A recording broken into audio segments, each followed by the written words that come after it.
మన పెట్టుబడి మన పిల్లల భవిష్యత్తు కోసమే కదా, అందుకే సరైన స్థలం ఎంచుకోవాలి. మీ పెట్టుబడికి నమ్మకమైన వేదిక శ్రీ వాసవి ప్రాజెక్ట్స్.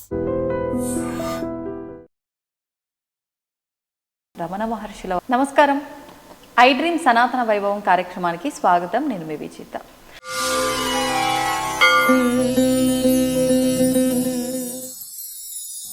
ప్రస్తుతం మనతో పాటు ఉన్నారు తెలుగు ఆచార్యులు, ధార్మిక ఆధ్యాత్మిక కార్యక్రమాలపైన రేడియో ప్రసంగాలు ఇస్తూ ఉంటారు. అదేవిధంగా ధ్యాన శిక్షణ, ఆత్మ జ్ఞానానికి సంబంధించిన బోధన, ఇలాంటి ఎన్నెన్నో విషయాలపైన వారు మాట్లాడుతూ ఉంటారు. వారెవరో కాదండి, డాక్టర్ వరలక్ష్మి పూజారి గారు. ఇప్పుడు వారితో మాట్లాడి మనం కూడా కొన్ని విషయాలను సవివరంగా తెలుసుకునే ప్రయత్నం చేద్దాం. అమ్మ నమస్తే. నమస్తే అమ్మ. అమ్మ, మీరు ఎన్నెన్నో ధార్మిక ఆధ్యాత్మిక విషయాలపైన ప్రసంగాలు చేస్తూ ఉంటారు. నిత్యము ఇక్కడ ఈ ఆశ్రమంలో మీరు ఎన్నెన్నో విషయాలపైన చర్చిస్తూ ఉంటారు. పొద్దున్న నుంచి నైట్ వరకు కూడా ఎన్నెన్నో మంచి మంచి విషయాలు. ముఖ్యంగా అసలు ఫస్ట్ ఈ విషయాలన్నిటి గురించి మాట్లాడుకునే ముందు రమణుల గురించి మాట్లాడుకుందాం. రమణ మహర్షుల వారు మనందరికీ కూడా ఎన్నెన్నో మంచి ఉపదేశాలు ఇవ్వటం జరిగింది. వాటిలో కొన్ని మా అందరికీ ఉపయోగపడేవి ఏవైనా తెలియజేయండి. అలాగే అమ్మ. రమణ మహర్షుల వారు మొత్తం సమాజానికి ఇచ్చినటువంటి సందేశం ఏంటి అంటే, నేను ఎవరు. ఇది పరిశీలన చేసుకో. నీకు నీవుగా పరిశీలన చేసి నీవెవరో నీకు నీవుగా గ్రహించు. అంటే ఎవరికి వారు వేసుకోవాల్సిన ప్రశ్న. ఎవరికి వారు అంటే అందరికీ ఆయన ఇచ్చినటువంటి ప్రశ్న నేనెవరు కదా, నేనెవరిని అని నేను ప్రశ్నించుకోవాలి. ప్రతి ఒక్కరూ అలా ప్రశ్నించుకున్నప్పుడు నేను ఎవరిని, నేను ఇక్కడ ఎందుకోసం వచ్చాను, అసలు ఈ పుట్టుక ఏమిటి, ఎటువంటి విలువలతో కూడుకున్నటువంటి జీవన విధానాన్ని నేను కొనసాగించాలి అనేటటువంటి విషయం అనుభవంగా మనకి అర్థమవుతుంది. రమణ మహర్షుల వారు చెప్పినటువంటి ఉళ్ళదు నాప్పదు అనేటటువంటి గ్రంథం పేరు అట్లాగే పెరియ పురాణం, ఉపదేశ సారం, ఇట్లా అనేక గ్రంథాల ద్వారా వారు సమాజానికి ఈ విషయాలనే ఎందుకు చెప్పారు అనేది కూడా మళ్ళీ మనం ఆలోచించాలి. అవును, అంటే ఎన్నెన్నో ఉన్నాయి, ప్రత్యేకించి ఇదే ఎందుకు, నేనెవరు అని ఎందుకు చెప్పారు అవును అని అన్నప్పుడు సమాజంలో అన్నీ ఉన్నాయి. అంటే ఇంజనీరింగ్ విద్య, అట్లాగే వైద్య శాస్త్రం, వైద్య విద్య, కంప్యూటర్ విద్య, అంటే అంతరిక్షాన్ని తాకగలిగినటువంటి మేధ మానవునిలో ఉంది. అన్ని రకాల విద్యలు మనముగా ప్రవేశపెట్టాం. అన్ని రకాల పాఠశాలల్లో, కళాశాలల్లో, విశ్వవిద్యాలయాల్లో అన్ని రకాల విద్యలు నేర్పిస్తూ ఉన్నారు, బోధిస్తూ ఉన్నారు. అయితే అవన్నీ కూడా పొట్టకూటి విద్యలుగానే ఉండిపోతూ ఉన్నాయి. కానీ విలువలతో కూడుకున్నటువంటి విద్యా విధానం రాను ఆ రోజుల్లో ఉండేటివి ఇప్పటికీ రాను అవి అంతరించిపోయింది. కేవలము పొట్టకూడు లేదా ఒక ఉద్యోగం, ఒక ఉపాధి, సో ఇంతటితో పరిమితం అయిపోయారు. అవును, కానీ మానవ మీద అలా పరిమితం కాదు కదా, అది అపరిమితం కదా. పరిమితం అంటే అంతరిక్షాన్ని స్పర్శించగలిగింది మేధ, అంతరంగాన్ని స్పృశించలేకపోతుంది. ఎందుకంటారు? నేనెవరు అనేటటువంటి రమణ మహర్షి ఇచ్చినటువంటి దానిని పరిశీలన చేస్తే అప్పుడు అది అనుభవ జ్ఞానంగా తెలుస్తుంది, అంటే ఎక్స్పీరియన్స్ అవుతుంది. అంటే ఏ రకమైన పరిశీలన చేయాలంటారమ్మా? అబ్జర్వేషన్ అండ్ ఎక్స్పీరియన్స్ కావాలి కదా. అవును. ఇప్పుడు నేను ఈ పరిశీలన ఎలా చేసిందో ఒక చీమ కథ చెబుతాను. ఓకే. రావి శాస్త్రి వారు రచించారు. ఆ చీమ ప్రతిరోజు భోజనం తింటున్నాము, ఆహారానికి వెళ్తూ ఉన్నాము, అందరితో పాటు తిరిగి తెచ్చుకుంటూ ఉన్నాము, తింటూ ఉన్నాము, నిద్రపోతూ ఉన్నాము. ఇంతేనా? మరైతే మా అవ్వ తాత కనిపించట్లేదు కదా, వాళ్ళ అవ్వ తాత, మరి పెద్దలందరూ ఎంతోమంది పోయారు కదా, అంటే రేపొద్దున నేను కూడా పోతానా? మరి అయితే నేను ఎవరిని? నేను ఈ చెయ్యినా, నేను ఈ కాలునా, నేను నా కన్నునా, నా తలనా, నా మొండాన్నా? అయితే నేనెవరిని? ఒకవేళ శాశ్వతంగా ఇక్కడ ఉండే పని అయితే మనం దాని గురించి ఆలోచించవలేదు, వెళ్ళిపోతూ ఉన్నాం. అలా నేనెవరిని అని ఆలోచించుకుంటూ ఉంటుంది. ఈ ఆలోచన తరంగాలు లోపల ఎక్కువైపోయి అది ఆహారం మానేసింది, అలా పడుకొని ఉండిపోయింది. ధ్యాస అంతా ఇంకా నేనెవరి పైన పెట్టేసింది. పెట్టేసి అది ఆహారం మానేసింది. తోటి ఫ్రెండ్స్తో రోజు ఆహారానికి వెళ్ళేది కదా, ఇప్పుడు మనం ఉద్యోగానికి వెళ్ళినట్లుగా మనం ఉద్యోగానికి పొట్టకూటికి ఈ పని మీద వెళ్తాం, అది తన ఆహారం కోసం అది పొలాల్లోకి వెళుతుంది. అవి వెళ్తూ ఉన్నాయి, ఇవి రావట్లేదు. ఇది సరే 2 రోజులు 3 రోజులు చూశారు, ఇది బాగలేదేమో అని అనుకున్నారు. ఎన్ని రోజులైనా రాకపోయేసరికి ఏమైంది సోదరా, నువ్వు ఎందుకు ఇలా ఉన్నావు సోదరా, ఏంటి నువ్వు మాతో కూడా రావట్లేదు, పోనీ మేము తెచ్చిపెట్టిందన్నా తినలేదు కదా, 2 రోజులు తిన్నావు, ఇప్పుడు అది కూడా తినను అంటున్నావు, ఏం జరిగింది నీలో అంటే తిరిగి ఇదే ప్రశ్నలు వేస్తుంది.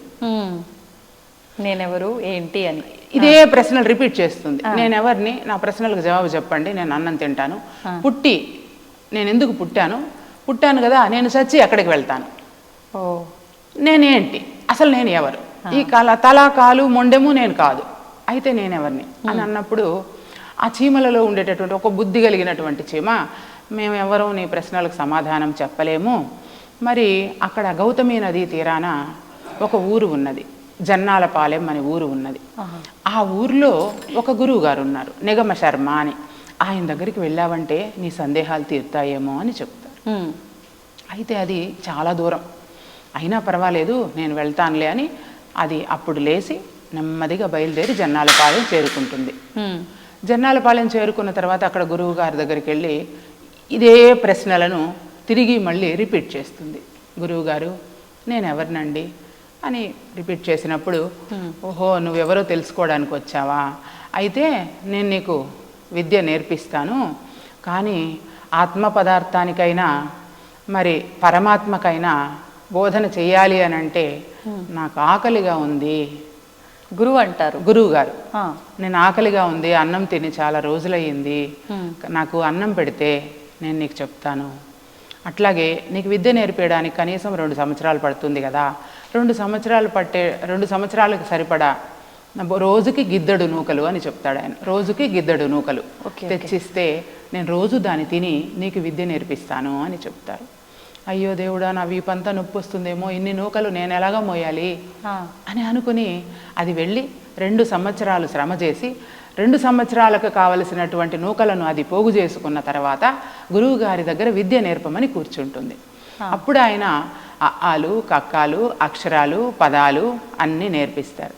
ఇంతే, నీకు విద్య అయిపోయింది, నువ్వు బయలుదేరు అని చెప్తారు. కానీ కావాల్సింది ఇది కాదు కదా చీమకి. కాదు, బయలుదేరు అంటారు. అదేంటి గురువు గారు, నేనెవరో చెప్పమని కదా నేను ఇక్కడికి వచ్చింది, ఇవి నేర్పించి మీరు నన్ను వెళ్ళిపోమంటున్నారే ఎలాగా, నేను నేర్పించినవన్నీ నువ్వు ఒకసారి రిపీట్ చెయ్యి, నాకు మళ్ళీ అప్పచెప్పు అంటే ఆ చీమ చెప్పినవన్నీ అప్పచెప్తుంది. అందులో ఆలు కక్కాలు అయిపోయినాక 2 అక్షరాల పదాలు వస్తాయి కదా, ఆ పదాలలో చీమ అని చెప్తుంది. అయితే నీ పేరు చీమ కాబట్టి నువ్వు ఇంకా వెళ్ళు అని చెప్తుంది. ఓహో నా పేరు చీమ అని ఇది ఎగురుకుంటా వాళ్ళ ఫ్రెండ్స్ దగ్గరికి వెళ్ళిపోయి, మనం ఈరోజు చీమల దినోత్సవం చేసుకుందాము, నేను చీమ అని నేను తెలుసుకున్నాను అని చెప్తుంది. మనందరి పేరు చీమలంట. ఓకే, ఒక 2-3 నెలలు గడిచింది, ఇక్కడ నేర్చుకున్నవన్నీ అక్కడ చెప్పేసింది వాళ్ళందరికీ. సో అయిపోయింది. తిరిగి మళ్ళీ సేమ్ వ్యాధి, రోగం. ఇంతకీ నాకు ఇవన్నీ వచ్చింది, మరి నేను ఎవరో తెలుసుకుని, నేను ఎందుకు పుట్టాను, నా పేరు చీమ, ఉపయోగం ఏమి, నా పేరు అయితే చీమే, నా పుట్టిన ఎందుకు పుట్టాను, అసలు నేను పుట్టిన ప్రయోజనం ఏంటి, మళ్ళీ ఎక్కడికి వెళ్తాను, మళ్ళీ ఇదే ప్రశ్న. ఇదే విధంగా ఉంటే ఓహో మళ్ళీ దీనికి ఏదో తేడా వచ్చినట్టుందని ఇంకొక చీమ, అలా కాదు, నువ్వు పోయిన పని అవ్వలేదా, నీకు ఇంకా సంతృప్తి కలగలేదా, లేదు ఇంకా ఏదో ఉంది నేను తెలుసుకోవాల్సింది.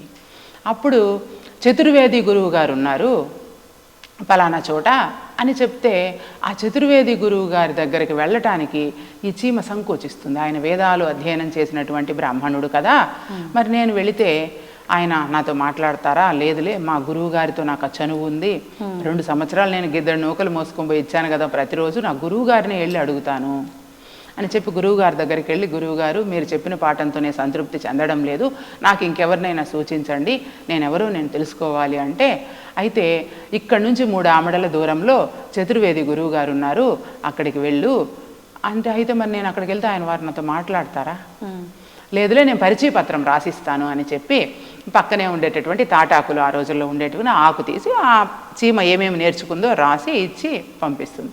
అది దాన్ని వీపు కట్టుకొని మోసుకొని చతుర్వేది గురువు గారి దగ్గరికి వెళుతుంది. అక్కడ శిష్యులందరూ వేదాధ్యయనం చేస్తూ ఉంటారు. అయ్యో చీమ ఎందుకు వస్తుంది మా గురువుగారి దగ్గరికి, చీమ ఇక్కడికి ఎందుకు వస్తుంది, గురువుగారి దగ్గరికి దాన్ని తోసేయండి పంపించేయండి అని వాళ్ళు మాట్లాడుతూ ఉంటే, మనం సకల కోటి జీవరాశులను సమానంగా చూడాలి కదా, చీమైనా దోమైనా పరమాత్మ రూపంలో వచ్చి ఉండొచ్చేమో, దానిని మీరేమి అనకండి అని చెప్తే అప్పుడు అది వచ్చి తను పరిచయ పత్రాన్ని అందిస్తుంది. విషయమంతా గురువుగారికి అర్థమైపోతుంది. అప్పుడు వాళ్ళు ఒక పెద్ద యజ్ఞం తలపెట్టి ఉంటారు.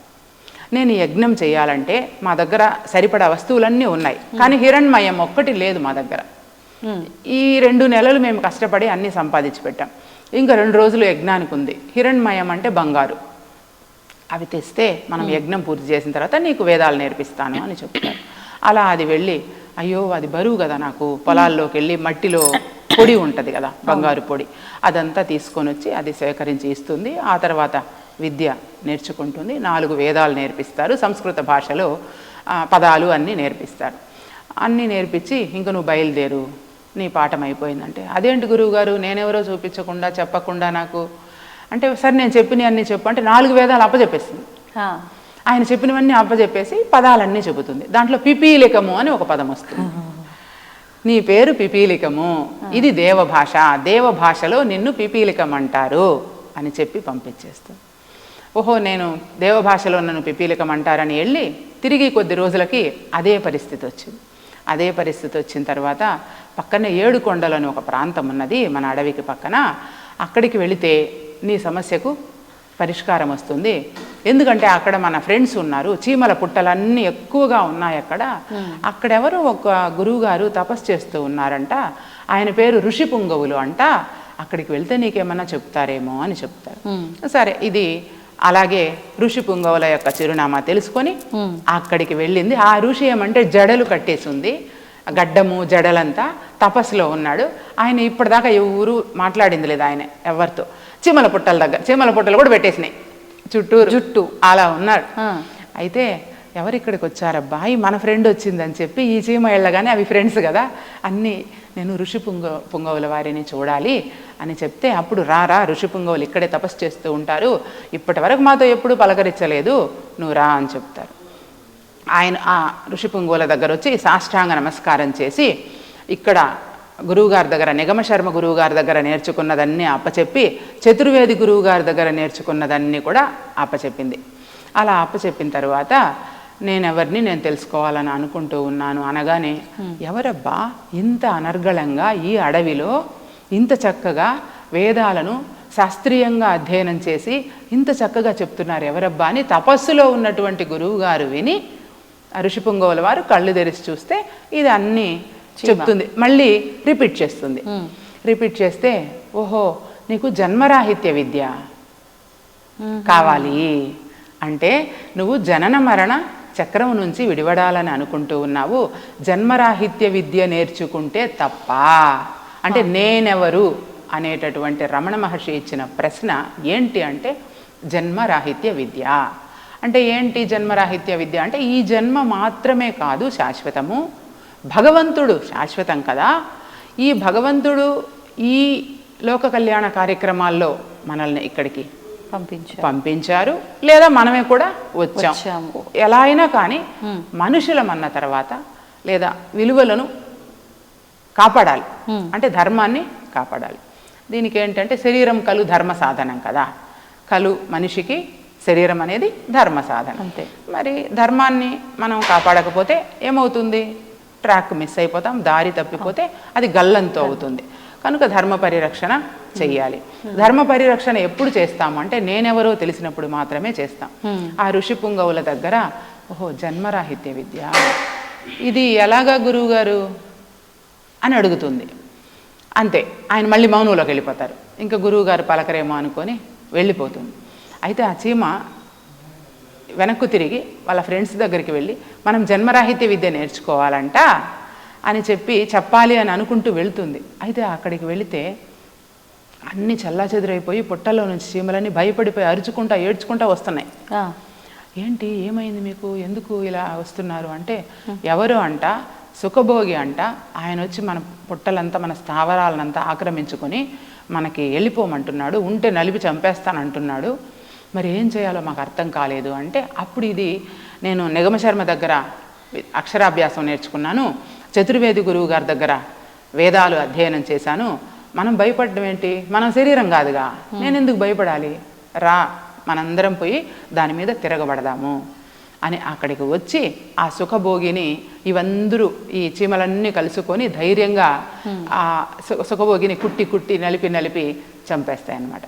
అయితే అంతకుముందు సుఖభోగి ఒక ప్రశ్న వేస్తాడు, సంపాదించారు అన్నమాట నిజమే, భగవంతుడు ఉన్నమాట నిజమే, కానీ నేనేంటంటే మీరు సంపాదించాలి, నేను తినాలి, నేను అనుభవించాలి, మీ సంపాదనే కావచ్చు, అది న్యాయం అన్యాయమే కావచ్చు, అయినా నా పేరు సుఖభోగిని కనుక మీరు సంపాదించిన సంపాదనను నేను మీ దగ్గర లాక్కుని మిమ్మల్ని తరిమేస్తూ ఉన్నాను అని చెప్తాడు నిర్దాక్షిణ్యంగా. అందుకని చెప్పి అవన్నీ కూడా కుట్టి కుట్టి ఆ సుఖభోగిని చంపేస్తాయన్నమాట. ఇప్పుడు సుఖభోగి అంటే ఎవరంటే నాలో ఉన్నటువంటి ఆశదేహం. నేనెవరు అని ప్రశ్నించుకుంటే నీలో ఉన్నటువంటి ఆశ దేహాన్ని నువ్వు దర్శిస్తావు. అప్పుడు నిన్ను నీవు తెలుసుకొని నిన్ను నీ అదుపులో ఉంచుకొని, అందరూ చెప్తుంటారు మనసును అదుపులో ఉంచుకోవాలి, మనసును అదుపులో ఉంచుకొని, మనసును కాదు, మనసు కూడా ఒక ఇన్స్ట్రుమెంటే, ఆలోచన చేయడానికి ఉపయోగపడేటటువంటి ఒక పరికరం అది. బట్ నేను అనేటటువంటి ఐడెంటిటీతో కూడుకున్నటువంటి అహంభావన ఒకటి ఉన్నది మనలో, అదే అన్ని రకాలుగా ప్రవర్తిల్లుతూ ఉంటుంది. ఆ నేనును గనక దర్శిస్తే, తెలుసుకుంటే, అప్పుడు తనను తాను తెలుసుకుంటుంది. నేను శాశ్వతం కాదని, పరమాత్మ శాశ్వతమని, నిత్య సత్యమైన భగవంతుడిని దర్శించినప్పుడు జ్ఞానంతో కూడుకున్నటువంటి జీవితాన్ని, విలువలతో కూడుకున్నటువంటి జీవితాన్ని జీవిస్తారు అనే విషయం ఆ నేనెవరు ప్రశ్న ద్వారానే బోధపడుతుంది. మరో మార్గం లేదుగాక లేదు. అందుకనే సమాజానికి ఆ నేనెవరు అనే ప్రశ్నను అలా విసిరేసి ఆయన అందరినీ ఆలోచింపజేశారు. అద్భుతం అమ్మా. మనము అంటే చీమని ఎంత తక్కువ చూపుతో చూస్తాము, కానీ చీమలతోటే ఒక ఉదాహరణ నేనెవరు తెలుసుకునేదానికి ఎంత చక్కగా వివరించారు. నిజంగా ఎవరు రాశారని చెప్పారమ్మా? రావి శాస్త్రి గారు, తెలుగు సాహిత్యంలో ఉంటుంది అది. ఆయన చీమ పిపీలికం అనే పేరుతో కథ రాశారు. ఇప్పుడు అంటే రమణుల వారు చెప్పిన ఎన్నెన్నో ఉపదేశాల్లో ఈ నేనెవరు ఒకటి. ఇప్పుడు మన నిత్య జీవితానికి, మానవ మనుగడకి సంబంధించి నేనెవరో తెలుసుకోవాలి, ఆ లోపల ఉన్న ఆ భోగం ఎవరు సుఖభోగిని మనం తెలుసుకొని అది అంతటితో అంతం చెయ్యాలి అని అంటే అంత ఈజీ పని అయితే ఏం కాదు. అంటే ఎటువంటి విధానాలు మనం నిత్యము ఆచరిస్తుంటే మనం నేను ఎవరు అనేది తెలుసుకోవచ్చు అంటారు, దాన్ని మనం శాశ్వతంగా అంతం చేయొచ్చు అంటారు? అంటే తెలుసుకున్న తర్వాత కూసు విద్య అంటారు, తెలియకపోతే బ్రహ్మ విద్య అంటారు. కాబట్టి తెలుసుకున్న తర్వాత అది చాలా సులభం, చాలా సులభం అని అనిపిస్తుంది. ఇన్ని ఆరాట పోరాటాలలో అల్లలాడడం కంటే ఆప్యాయంగా అనురాగంతో లోపలికి వెళ్ళి మనం మనతోటి లోపలికి వెళ్ళి ఆ పరిశీలన అనేది, అబ్జర్వేషన్ అనేది చేయాలి. దానికి ఒక క్రమ పద్ధతి ఉంది. అదేంటి క్రమ పద్ధతి అంటే అది భగవద్గీతను ఆధారంగా చేసుకొని మనం చెప్పవచ్చు. ఎందుకంటే ఇప్పుడు మన విజిత అమ్మ చెప్పింది అంటే వినరు, వరలక్ష్మి అమ్మ చెప్పింది అంటే వినరు. భగవద్గీతలో ఇలా ఉంది అంటే ఒక నమ్మకం ఉంది కనుక మనకు నేర్చుకోవాలని అనుకున్నప్పుడు భగవద్గీతలో ఉండేటటువంటి క్రమ పద్ధతిని మనం ఆచరించాలి. ఇప్పటికీ ఉన్నటువంటి ఆధునిక నాగరికమైనటువంటి ఈ రోజులలో సమయం లేదు అని అనుకుంటూ ఉన్నారు కనుక 4 వేదాలను మనం ముందర వేసుకొని చదవలేము. అట్లాగే ప్రామాణికమైనటువంటి అనేక గ్రంథాలు ఉన్నాయి, అది కూడా చదవలేము. ఉపనిషత్తులు ఎన్నో ఉన్నాయి, వాటిల్లో నుంచి 10 ఉపనిషత్తులుగా ఇప్పుడు చదువుకుంటూ ఉన్నారు అన్నింటి సారాన్ని. ఆ 10 ఉపనిషత్తులు కూడా ఇప్పుడు చదవలేము. ఆ తరువాత ప్రస్థానత్రయమని భగవద్గీత, ఉపనిషత్తులు, బ్రహ్మసూత్రాలు, ఇవి 3 ఉన్నాయి. ఈ 3ంటిని కూడా చదివే అంత తీరిక లేదు. బ్రహ్మసూత్రాలలో 555 సూత్రాలు ఉంటాయి. ఇవన్నీ కూడా చదువుకునేదానికి వీలు కాదు గనక ఇప్పుడు ఇది చిన్న పుస్తకం భగవద్గీత, 702 శ్లోకాలతో కూడుకున్నటువంటి భగవద్గీతలో ఏమి చెప్పారంటే క్రమ పద్ధతిలో మనకు నేనెవరో తెలుసుకునేటట్లుగా అందులో శ్లోకాలను అమర్చి చక్కగా చెప్పారు. కాబట్టి ఏ గ్రంథాలు అవసరం రాకుండానే ఇప్పుడు ఉపదేశసారమైన మీరు భాగవతమైన ఏ గ్రంథంలో అయినా విషయం ఒకటే, ఏది నేనెవరో తెలుసుకోవడమే. అందుకని ఇప్పుడు మనకు అందుబాటులో ఉన్నది ఇదే గనక ఇందులో క్రమ పద్ధతి చెప్పారు. ఏంటి ఆ క్రమము అంటే 1వ అధ్యాయము అర్జున విషాద యోగం.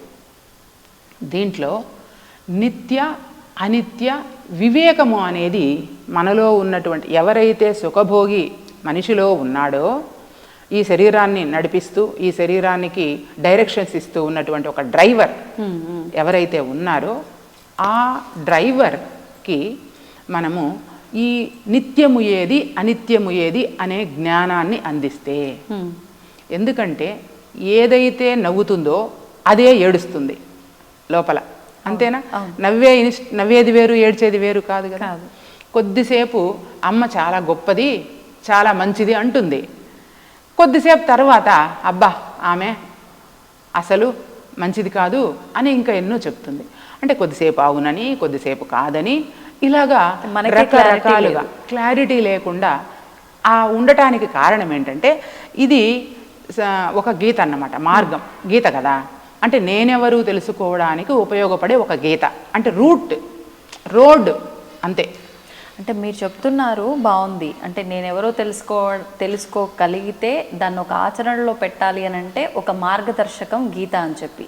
కానీ ప్రస్తుత రోజుల్లో గీతని ఏ రకంగా చూస్తున్నారు అంటే ఎంతో ఒకప్పటి కాలం కన్నా ఇప్పుడు ఎంతో అంటే ప్రచారం జరుగుతోంది గీతకు సంబంధించి. గీత కనుక మీరు చదివితే మీ రాతని మార్చుకోవచ్చు అన్నట్లుగా చెబుతున్నారు ఎంతోమంది. కాకపోతే గీత అనగానే అందరికీ గుర్తొచ్చేది అదొక పవిత్రమైన పుస్తకం, ఒక గ్రంథం అని చెప్పి పూజ గదిలో పెట్టి పూజ చేసే వరకు, లేదు అంటే ఏ సమయంలో పడితే ఆ సమయంలో గీతని తాకకూడదు అని చెప్పి భద్రంగా అల్మారాలో పెట్టే వరకు, లేదు అంటే మరణించిన వారి దగ్గర మరణించిన వాళ్ళు ఏదో లేచొచ్చి మళ్ళీ వాళ్ళు లైఫ్ని సక్రమంగా నడుపుకుంటారు అన్నట్లుగా వాళ్ళ దగ్గర ఆ గీత శ్లోకాలన్నీ ప్లే చేయటము, ఈ 3 రకాలుగానే ఎక్కువగా గీతను ఉపయోగిస్తున్నారేమో అనిపిస్తుంది.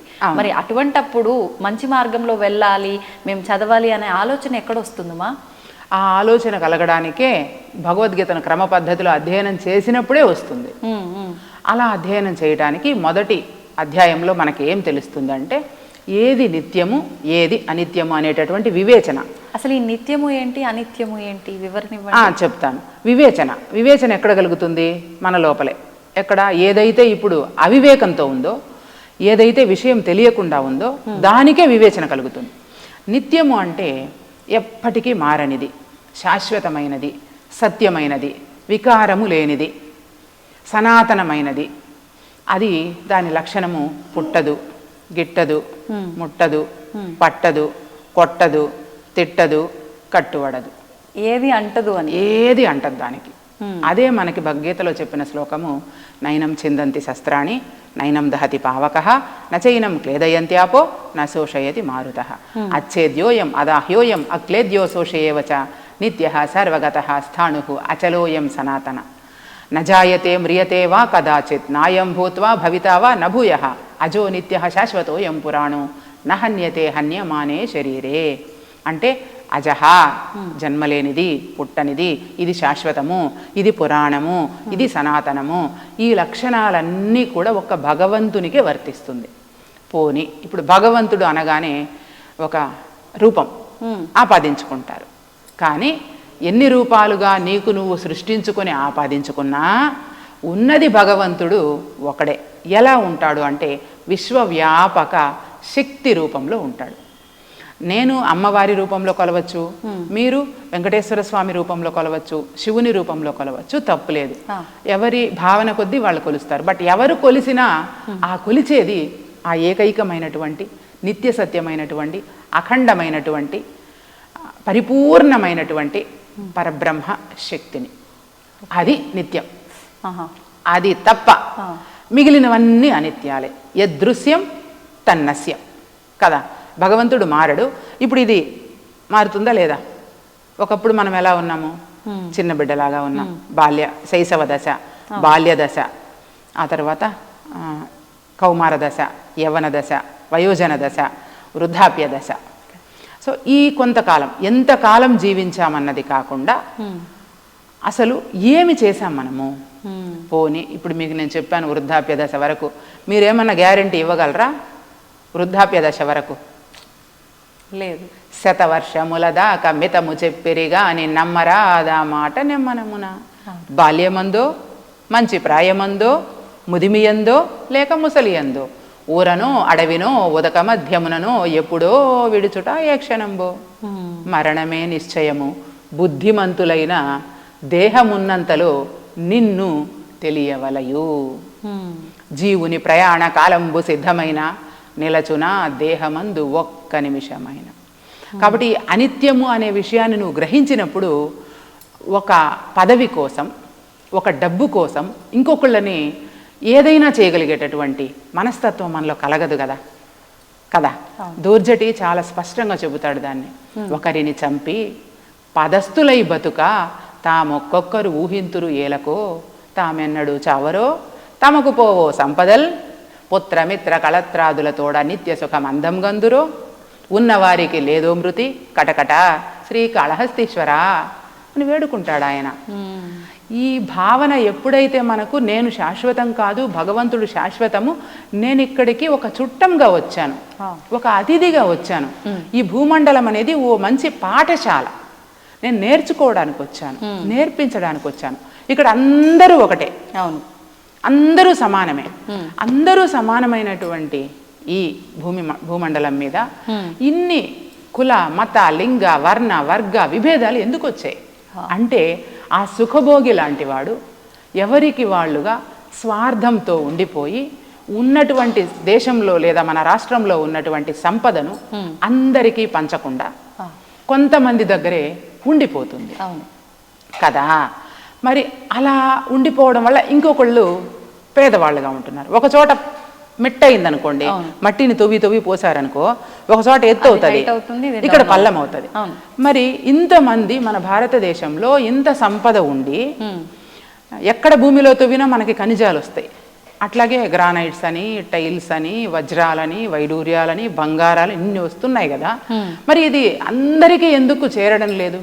ఏ ఒక్కళ్ళ సొంతమే ఎందుకు అయిపోతూ ఉంది అంటే ఆ సుఖభోగి అనేటటువంటి వాడు పెరిగిపోయి, అహము పెరిగిపోయి, ఆశ పెరిగిన వాడు అహము పెరిగిన వాడు తనకు తానే కీడు ఓకో నలమ్మ అని చెప్పాడు ఆరుద్ర. అట్లాగా అది పెరిగిపోవడం వల్ల, ఎందుకు పెరిగిపోయిందంటే ఈ జ్ఞానం లేకపోవడం వల్ల. ఏ జ్ఞానము? నిత్యము ఏది అనిత్యము ఏది అనే వివేచన ఉండడం. ఒక ప్రాణి మరొక ప్రాణిని హింస పెడుతున్నారు కదా, అంటే ఒక పదవి కోసం. వాడుక భాషలో చెప్పాలి అంటే ధర్మం అధర్మం అనుకోవచ్చమ్మా? ఉన్నవి ఒకటే ఉంటుందమ్మా, రెండు ఉండదు. అది ఎట్లాగా అనుకుంటారంటే ఇప్పుడు మంచి చెడు రెండు ఉండదు. ఇప్పుడు హత్య చేయడానికి వెళ్ళిన వాడు కూడా నేను మంచి చేస్తున్నాను అనుకుని వెళ్తాడు, దొంగతనం చేసేవాడు కూడా నేను మంచి చేస్తున్నాను అనుకుని వెళ్తాడు. వాడి దృష్టిలో మాత్రమే మంచి అది. కాబట్టి ఉన్నది ఒకటే, మంచి చెడు ఉండదు. మంచి ఏదో తెలియకపోవడం వల్ల తను అనుకున్నవన్నీ చేస్తూ ఉంటాడు. మంచి అంటే ఇదే నువ్వు చెప్పగలవు, కానీ చెడు అంటే ఒకటి ఎన్ని చెప్పగలవు? ఎన్నైనా చెప్తూ ఉంటాం కదా, ఎన్నో ఉంటాయి. అట్లాగే ధర్మం కూడా. యాక్చువల్గా గీత ప్రకారంగా అసలు ధర్మం అధర్మం అంటే ఏంటమ్మా? ఇప్పుడు మీరు అన్నట్టుగా ఒకటే ఉంది, రెండవది లేదు, అంటే మంచి ఉంది చెడు లేదు, చేస్తున్నదే మంచి అనుకుంటాం చెడైనా అని చెప్పి. గీతలో ఏం చెప్పారు ఈ ధర్మం అధర్మం, ఈ మంచి చెడుల గురించి? గీతలో చెప్పింది కూడా ధర్మము అంటే దైవము. ధర్మం అంటే దైవం అని అన్నప్పుడు దైవం ఒక గీత ఉంది, ఒక లక్షణాలు ఉన్నాయి, ఒక పద్ధతి ఉంది. అదే గీత, భగవద్గీత పద్ధతి. భగవంతుని తెలిసే గీత, తెలిపే గీత, తెలిసే గీత.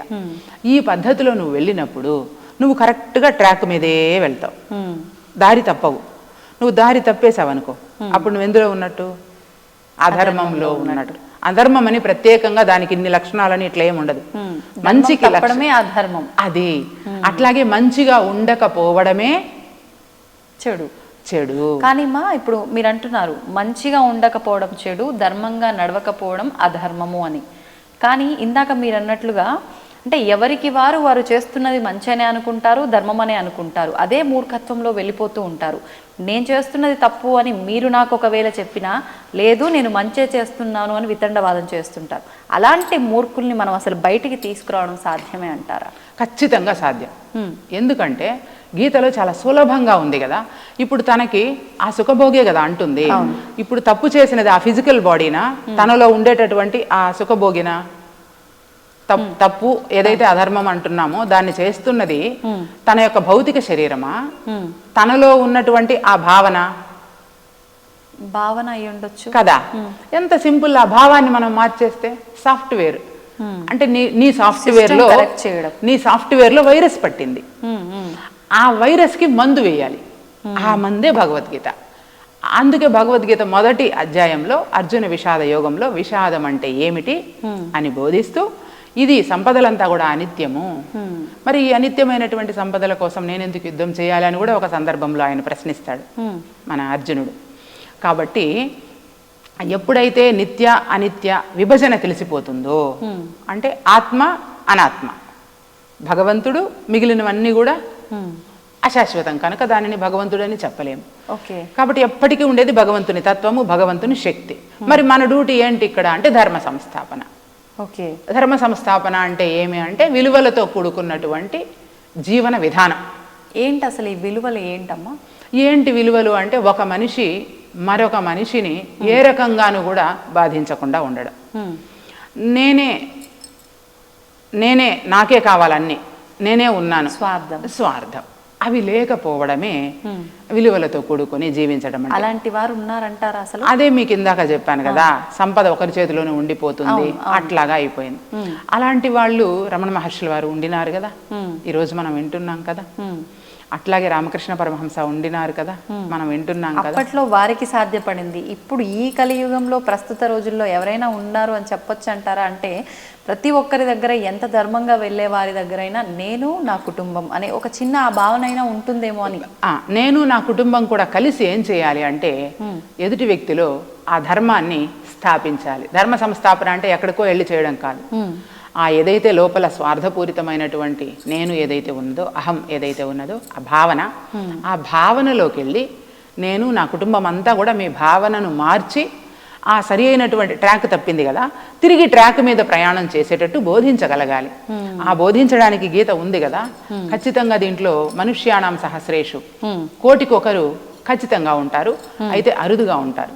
ఇప్పుడు ఉదాహరణకు నా ఉదాహరణ, నాకు చిన్ననాటి నుంచి, నాకు ఊహ తెలిసినప్పటి నుంచి కూడా నాకు తెలిసిన వారికి, బంధువులు కావచ్చు, స్నేహితులు కావచ్చు, నాతోటి చదువుకున్న వాళ్ళు కావచ్చు, ఎవరైనా సరే ఇటువంటి విషయాల మీద ఆసక్తి లేదా తెలుసుకోవాలి అని ఉండే వాళ్లకు నిరంతరం నేను ఈ ధర్మాన్ని స్థాపన చేస్తూ ఉంటాను.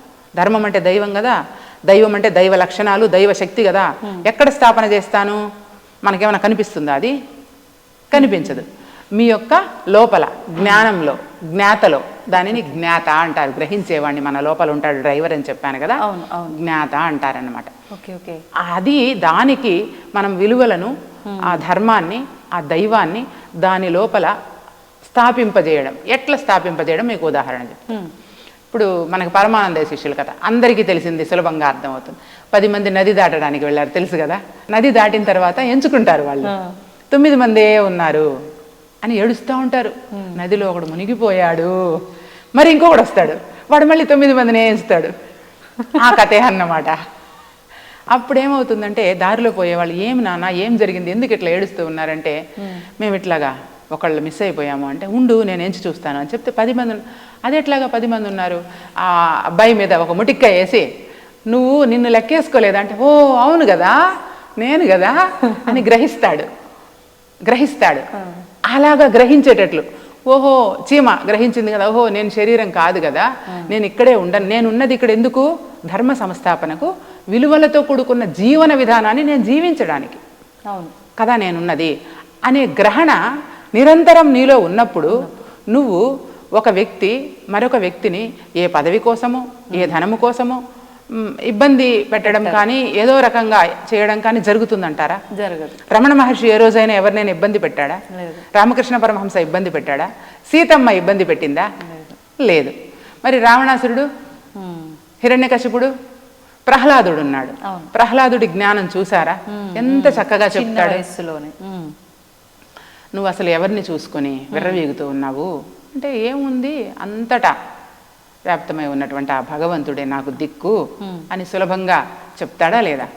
మరి ఆ భావన ప్రతి మనిషిలో ఉన్నది అనుకోండి, ధర్మ యుగం అయిపోదు, దైవ యుగం అయిపోదు, ఈ భూమండలం అంతా దివ్య మండలంగా మారిపోదు. ఇప్పుడు కోర్టులు ఎందుకు, ప్రభుత్వం ఎందుకు, చట్టాలు ఎందుకు, పోలీసులు ఎందుకు, ఇన్నెందుకు? ఏ మనిషికి ఆ మనిషి ధర్మ మార్గంలో ఉంటే అలా మంచి జరుగుతుంది, ధర్మంగా ఉంటుంది. కానీ మా ఉన్న 4 యుగాల్లో ఒక్కొక్క యుగానికి ఒక్కొక్క పేరు, ఆ పేరుకు తగ్గట్టుగా ఆ యుగంలో ధర్మం ఎన్ని పాదాల పైన నడుస్తుంది, ఆ యుగంలో ఎందుకు ఇలా ఉంటారు అనేది ఆల్రెడీ నిర్ణయించబడింది అని చెప్పి అంటూ ఉంటారు. ఇప్పుడు ఆఖరికి వచ్చేసరికి ఈ 4వ యుగం కలియుగము.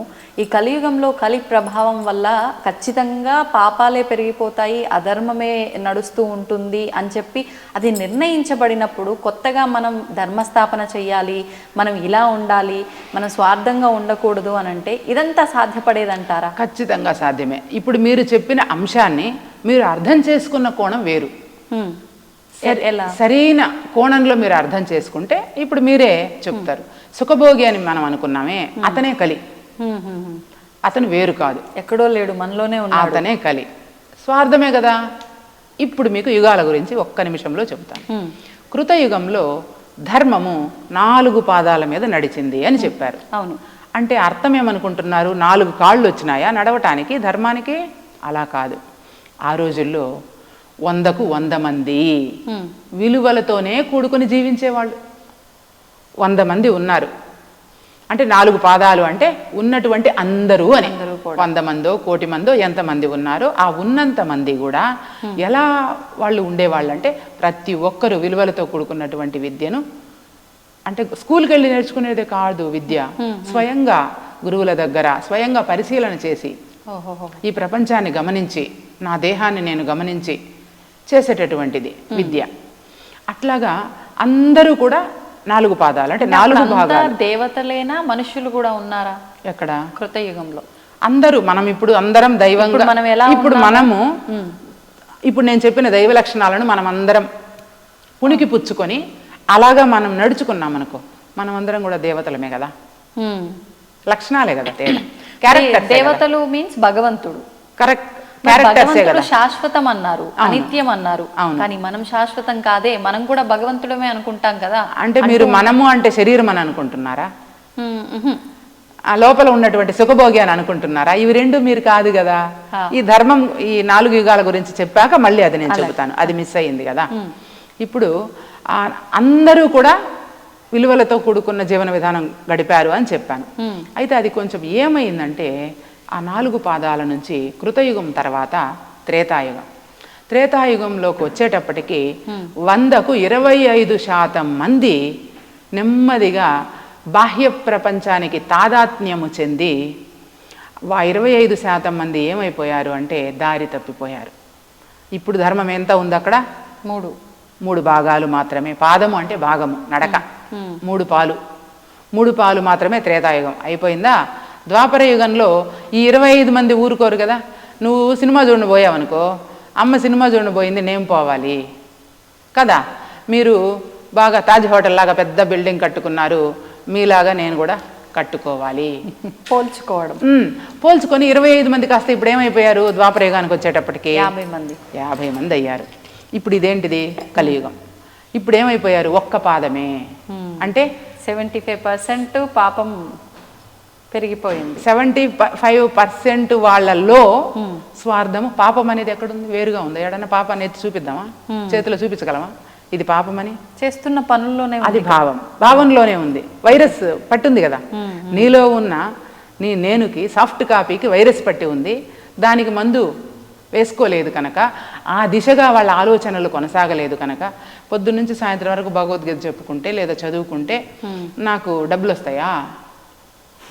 కరెక్టే, రావు కదా. అదే ఆలోచనలో ఉన్నారు అని ఆలోచనల్లో ఉంటారు. అయినా అది ఎందుకు? ఇప్పుడు నా కొడుకుని కలెక్టర్ని చేయాలి, నా కూతుర్ని ఐఐటిలో సీటు తెప్పించి చేయాలి అంటే, నా కూతుర్ని నా కొడుకుని జ్ఞానులుగా తయారు చేయాలి అని అనుకుంటూ ఉండేవాళ్ళు ఎంతమంది. కాపీలు కొట్టించైనా లేకుంటే డబ్బులు లంచం ఇచ్చైనా కూడా నా కొడుకు నా కూతురు పెద్దగా అయిపోవాలి కదా. సో అందువల్ల ఇప్పుడు కలియుగంలో ఆ సుఖభోగి అనేవాడు అందరిలోకి అంటువ్యాధిలాగా వ్యాపించిపోయినాడు. వైరస్ కదా అది. ఆ వైరస్ వ్యాపించిపోయింది. వ్యాపించిపోవడం వల్ల ఇప్పుడు కలియుగంలో 25% 1 భాగం అని మీరు అంటున్నా, కలియుగం ఆరంభంలో అది ఉండేదేమో 25%.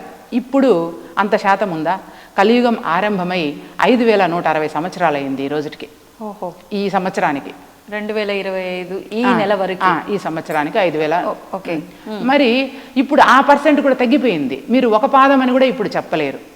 ఒక పాదంలో కూడా మళ్ళీ కొంత తగ్గిపోయింది. ఎందుకంటే ఇప్పుడు 75 మంది వైపు తిరుగుతారా మనుషులు? నేను ఒక్కదాన్ని ఉంటే నా వైపుకి వస్తారా? ఎక్కువ మెజారిటీ ఎటుంటే. ఎందుకంటే వరలక్ష్మి ఊహ తెలిసినప్పటి నుంచి కనిపించిన వాళ్ళకంతా ధ్యానం చెప్తుంది.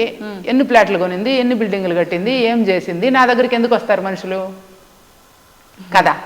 అట్లాగా మనము ధర్మం అంటే దైవం, ఈ విధంగా పాదాలను మనం అర్థం చేసుకుంటే కృతయుగం, త్రేతాయుగం, ద్వాపరయుగం, కలియుగంకి వచ్చేటప్పటికి ఇప్పుడు అరుదైపోయారు. ఇప్పుడు ఒక చిన్న సందేహం అమ్మా, అంటే ఇప్పుడు ఈ కలియుగంలో 75% మంది ఆలోచన విధానం కొంచెం వేరే రకంగా ఉంది కాబట్టి ఎక్కువగా వీళ్ళ సైడే మొగ్గు చూపి ఉన్న 25లో కూడా వీళ్ళ సైడ్కి రావడం జరిగింది. మరి ఇప్పుడు ముందు వాటి గురించి తీసుకుంటే కూడా యుగాల గురించి ఇదే గనక మనం ఫాలో అయ్యి ఉంటే ఫస్ట్ కృతయుగంలో 100కి 100% మంచి వాళ్ళు అయినప్పుడు అసలు పాపం చేసే వాళ్ళలాగా భావన రావటానికి కానీ ఆ రెండో యుగంలో వచ్చేసరికి కొంత పర్సెంట్ తగ్గడానికి అసలు ఆస్కారం ఎక్కడుందని తగ్గిపోయింది? ఎట్లా ఉందంటే ఒకప్పుడు గురుకుల పాఠశాలలు ఉన్నాయి, మీకు తెలుసు కదా. ఆశ్రమాలు, గురుకుల పాఠశాలలు ఉండి పిల్లలందరూ కూడా 16, 17 ఏళ్ళు, 18 ఏళ్ల వరకు ఎక్కడ చదువుకునేవారు? ఇప్పుడు కాన్వెంట్లు ఎన్ని వచ్చాయి? ఇవన్నీ ఎప్పుడు మార్పు చెందింది? అలాగా ఒక మనిషిలో కలిగినటువంటి ఒక కలి భావన, స్వార్థ భావన ఒక మనిషి నుంచి మరొక మనిషికి ఎప్పుడు పాకింది అనే విషయం కూడా చాలా స్పష్టంగా భగవద్గీతలో 4వ అధ్యాయంలో ఉంది. క్రమ పద్ధతిలో చెప్పారు ఏ విధంగా అంతరించిపోయింది విద్య నెమ్మదిగా. ఇప్పుడు ప్రభుత్వ పాఠశాలలు కూడా వెళ్ళిపోయాయి కదా, ఇప్పుడు ప్రైవేటు పాఠశాలలు వచ్చాయి. మరి ఇంక కొన్ని రోజులకి ప్రభుత్వ పాఠశాలలు ఉంటాయా లేదా అన్న కూడా సందేహం ఉంది ఇప్పుడు, అవునా కాదా? ఇంకా కొన్ని రోజులకి ఈ మాత్రం విలువలైనా ఉంటాయా లేదా అని కూడా సందేహమే మనకి. ఆ విధమైనటువంటి మార్పు, ఆ స్వార్థము ఏ ఒక్కరిలోనో కలగడం వల్ల అలాగా అందరికీ అది వ్యాపించింది.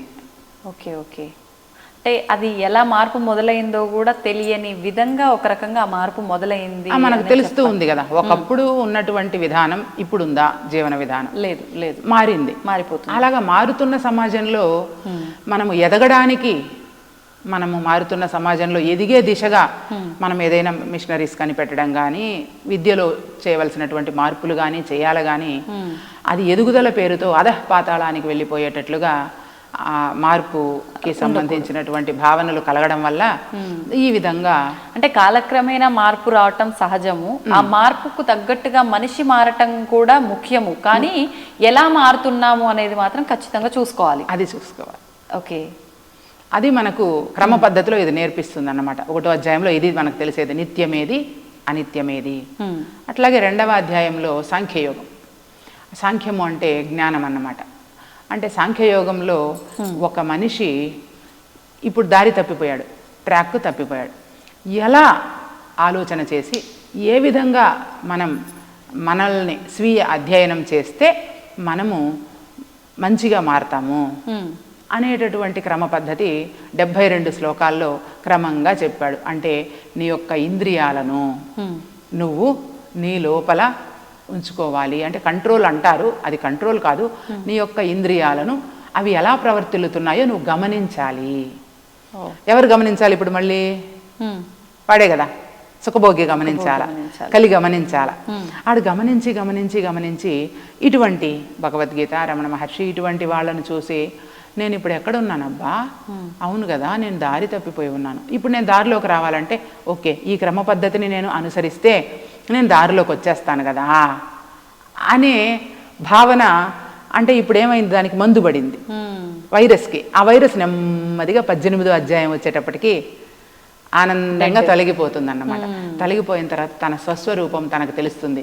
దశమ శిష్యుడు, ఆ 10 మందిలో ఒకడు, ఆ బాటసారి వచ్చి మొటిక్కాయ వేసి అవునా మేము 10 మంది ఉన్నామా అని గ్రహించినట్లుగా ఈ 18 అధ్యాయాలు క్రమ పద్ధతిలో చదువుకుంటూ వెళ్ళినప్పుడు చాలా స్పష్టంగా చాలా సులభంగా తనకు స్వస్వరూపం దర్శనమవుతుంది, భగవంతుని తత్వం అర్థమవుతుంది. దేహం అంటే ఏమి, దేహి లక్షణాలు ఏమి మనకు భగవద్గీత క్రమ పద్ధతిలో బోధించింది. అట్లాగే నీ లోపల ఉన్నటువంటి దేహి, అదే కలి, దేహి లక్షణాలు ఏమి, అది విధి విధానాలేమి, అది ఎలా ఉండాలి, ఇప్పుడు ఎలా ఉంది, అది క్రమ పద్ధతిలో ఇది బోధిస్తుంది. అట్లాగే దైవం అంటే ఏమి, దైవం లక్షణాలు ఏమి, దైవం ఎలా మనం దైవాన్ని అర్థం చేసుకోవాలి అనేటివన్నీ కూడా భగవద్గీత క్రమ పద్ధతిలో బోధిస్తుంది. కర్మ అంటే ఏమి, పని, కర్మ అంటే పని. కర్మ అనేది అసలు చాలా వరకు రమణ మహర్షి చెప్పినారు, చాలా వరకు అందరూ ఏమనుకుంటున్నారు, ఇది నా కర్మ, ఇది నా విధి వశాన ఇలాగా నాకు అయ్యింది అని అంటారు కదా. ఇప్పుడు విధి అంటే ఏంటిది, నీ పూర్వజన్మ సుకృతం. మరి పూర్వజన్మలో కూడా నువ్వే కదా, అక్కడ రాసుకున్న విధి కూడా నీదే కదా కదా. కాబట్టి ఆ కర్మతత్వాన్ని మనం ఎలా అర్థం చేసుకోవాలి అనేది 2వ అధ్యాయానికి కపిల మహర్షి చెప్పినటువంటి సాంఖ్యయోగం ఆధారంగా అన్వయించి భగవద్గీతలో మనం నేర్చుకోవచ్చు. 3వది కర్మయోగంలో రమణ మహర్షి చెప్పినటువంటి ఉపదేశ సారంలో పూర్తిగా కర్మతత్వం గురించి ఉందన్నమాట. అంటే దేనికైనా మనకు దాని తత్వం తెలియాలి. దాని తత్వం తెలిసినప్పుడు దాన్ని ఈజీగా మనము తీసుకోగలుగుతాము సారాంశాన్ని. ఇప్పుడు ఒక మెకానిక్కి ఆ వస్తువు పట్ల, కారో బైకో అనుకుంటే ఆ బైక్లో ఏమేమి ఉంటాయి, ఎన్నెన్ని పార్ట్స్ ఉంటాయి, ఇది ఎక్కడ ఏమి పొరపాటు జరిగింది అని కారు మెకానిక్ కారును గమనించగలుగుతాడు, కంప్యూటర్ మెకానిక్ కంప్యూటర్ను గమనించగలుగుతాడు, బైక్ మెకానిక్ బైక్ను గమనించగలుగుతాడు. అలాగా ఎన్ని విషయాలు తెలిసినా మరి నేనెవరు అనే విషయం ప్రతి మనిషికి తెలుస్తా ఉందా? అసలు మనిషి అంటే ఏమిటి, మనిషి పుట్టుకకు కారణం ఏమిటి, భగవంతుడంటే ఎవరు, ఈ సమసమాజంలో ఆకలి దప్పులు, ఎండ వాన ఇవన్నీ కూడా అందరికీ సమానంగానే ప్రకృతి ఇచ్చింది. మరి అయితే ఈ తేడాలు ఎందుకు కదా? మనం పెంచుకునేది ఆధ్యాత్మికతకున్న అర్థమే తెలియక అంధుడైపోతున్నడమ్మా మనిషన్నవాడు. మతము లోకహితము అన్నమాట మరచి మత ఘర్షణల మధ్య మనిషి కనుమరుగవుతూ కదా. అంటే ఈ ఘర్షణలు ఇవే సరిపోతుంది. అసలు మతం అంటే అభిప్రాయం. మీ మతం ఏంటి, మీ అభిప్రాయం ఏంటి అని అర్థం. ఇన్ని మతాలు లేవు కదా, ఉన్నదంతా మానవాళి, అందరూ మానవులందరూ ఒకటే మతము. మరి ఇవి ఎక్కడి నుంచి వచ్చాయి? అంటే అసలు గీతలో మతాల గురించి ఏమీ చెప్పబడి లేదమ్మా. చాతుర్వర్ణ్యం మయా సృష్టం గుణకర్మ విభాగశః. అంటే అందరూ కూడా 4 వర్ణాలను 4 జాతులుగా, అంటే క్షత్రియులు, బ్రాహ్మణులు, క్షత్రియులు, వైశ్యులు, శూద్రులు క్రమంలో చెప్పుకోవాలనుకుంటే బ్రాహ్మణులు, వైశ్యులు, క్షత్రియులు, శూద్రులు. మరి ఇవన్నీ కూడా మన కోసం మనం ఏర్పాటు చేసుకున్నాం. మనము మన కోసం ఏర్పాటు చేసుకున్నాం. అంటే ఒక టీం, ఒక కుటుంబం అంటే ఒక ఇంట్లో ఒక యజమాని ఉండాలి కదా. మనకు అన్ని సరుకులు తెచ్చిపెట్టడానికి, మనల్ని అన్ని చూసుకోవడానికి ఒక యజమాని ఉండాలి. ఒక స్కూల్లో ఒక టీచర్స్ అందరూ ఉంటారు, కానీ ఒక ప్రధాన ఉపాధ్యాయులు ఉండాలి. అట్లాగే కళాశాలలో మనకు అధ్యక్షులు ఉండాలి, లెక్చరర్స్ ఎంతమంది ఉన్నా అధ్యాపకులు ఉండాలి. అట్లాగా మనకు మన కుటుంబంలో ఒక పెద్దగా ఉన్నట్లుగా మనం ఒక సమూహం. ఇప్పుడు ఇది భగవద్గీత ఆధ్యాత్మిక క్షేత్రం, బ్రహ్మపథం భగవద్గీత ఆధ్యాత్మిక క్షేత్రం. ఈ క్షేత్రంలో మేము ఒక 100-150 మంది మేము కలుస్తూ ఉంటాం అనుకుందాం. ఈ 150 మందికి భోజనాలంటే ఏంటి, ఏదైనా ఎలా చేయాలి అని ఒక లీడ్ చేసేవాళ్ళు ఉంటారు కదా, నాయకులు ఉండాలి కదా. అలాగా మన కోసం, మన అభివృద్ధి కోసం మనం ఏర్పాటు చేసుకున్నాం ఏదైనా కూడా. అట్లాగా ఈ 4 వర్ణాలు ఏంటి అంటే, ఇప్పుడు నేను బ్రహ్మ విద్యను బోధిస్తూ ఉంటాను నా చిన్ననాటి నుంచి. అయితే నాకు వేరే ఏమీ తెలియదు. ఇప్పుడు నేను విద్యను బోధించాలి అంటే నేను ఇంట్లో ఒకరికో ఇద్దరికో చెబుతాను, అది ఎక్కువ మందికి చేరాలి అని మీలాంటి వాళ్ళకి ఆలోచన కలిగింది అనుకుందాం. అప్పుడు మీరు ఈ విషయాన్ని మనం 10 మందికి చెప్పాలంటే 10 మందిని ఒక చోట సమావేశపరచాలి, ఒక కార్యక్రమం పెట్టాలి, ఈ విద్యను తీసుకెళ్ళి అక్కడ పరిచయం చేయాలనే ఆలోచన మీకు వస్తుంది. అప్పుడు మీరు పాలకులు, క్షత్రియులు పాలిస్తారనమాట. అంటే ప్రజలకి ఏది కావాలో, ప్రజలు అభివృద్ధి చెందడానికి ఏది సముచితమైనదో అది మీరు తీసుకెళ్ళి ఆ ప్రజలకు బోధిస్తారనమాట. అది 4వ అధ్యాయం చెబుతుంది. అంటే పూర్వము బ్రహ్మ విద్యను తెలిసిన వాళ్ళు మాత్రమే రాజ్యాన్ని పరిపాలించడానికి అర్హులుగా ఉండేది. ఋషులు రాజ్యాలను పరిపాలించేవారని మీరు వినుంటారు. అవును అవును. అది కాస్త ఋషి చేతిలో నుంచి వీళ్ళ చేతిలోకి వచ్చేసింది అనమాట. మనుషుల చేతిలో మామూలుగా అవగాహన లేకుండానే ఇప్పుడు చాలా చోట్ల ఉద్యోగాలు కానీ అవగాహన లేకుండానే పని తెలియకుండానే ఉన్నారు కదా, అలాగా చేరిపోయిందన్నమాట. అందుకని చెప్పి ఇలా మనము అంటే మన దేశ అభివృద్ధి కోసం లేదా మనం అందరం కలిసి అభివృద్ధి చెందడం కోసం ఈ పద్ధతులు వచ్చాయి, విభజన పద్ధతులు వచ్చినాయి. దానివల్ల ఏమైందంటే ఈ బ్రాహ్మణులు అంటే బ్రహ్మతత్వాన్ని బోధించేటటువంటి వాళ్ళు అలా బోధించలేదు అనుకోండి, వాళ్ళు బ్రాహ్మణులు కాదు, వాళ్ళు ఆ కులంలో పుట్టిండొచ్చు కాక ఆ క్యారెక్టర్స్ లేవు కదా, కాబట్టి వాళ్ళు బ్రాహ్మణులు కాదు. అట్లాగే క్షత్రియులు పాలించే వాళ్ళు కూడా ఉంటేనే ఈ విద్య అందుతుంది.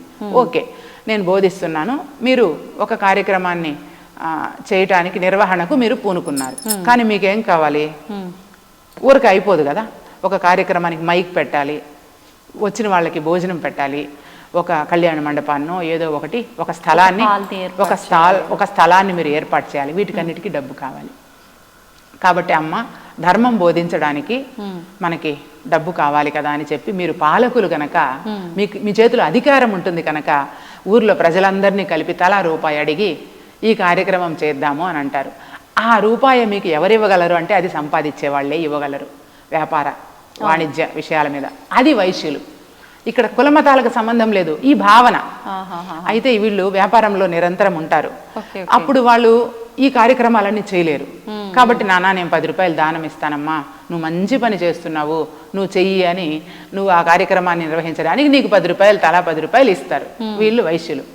ఇంతటితో అయిపోదు కదా, నీకు అక్కడ అరేంజ్ చేసే వాళ్ళు ఉండాలి, చిమ్మే వాళ్ళు ఉండాలి, అన్నం వడ్డించే వాళ్ళు కావాలి. వీళ్ళంతా శూద్రులు, సేవకులు. ఇప్పుడు ఈ నలుగురు లేకపోతే ఏ ఇంట్లో అయినా జరుగుతుందా? అప్పుడు సేవకులు శూద్రులు తక్కువైపోతారు, బ్రహ్మ విద్యను బోధించే వాళ్ళు ఎక్కువైపోతారా? అలానే అయ్యారు కదా. అంతా కూడా ఏమైపోయిందంటే అవగాహన లోపం. ప్రపంచంలో ఉండే మానవాళిలో 99.9% జనులకు ఏమైందంటే విషయ పరిచయం ఉంది, భగవద్గీత ఉందని ప్రపంచంలో ఎవరికిదో తెలియదు చెప్పండి.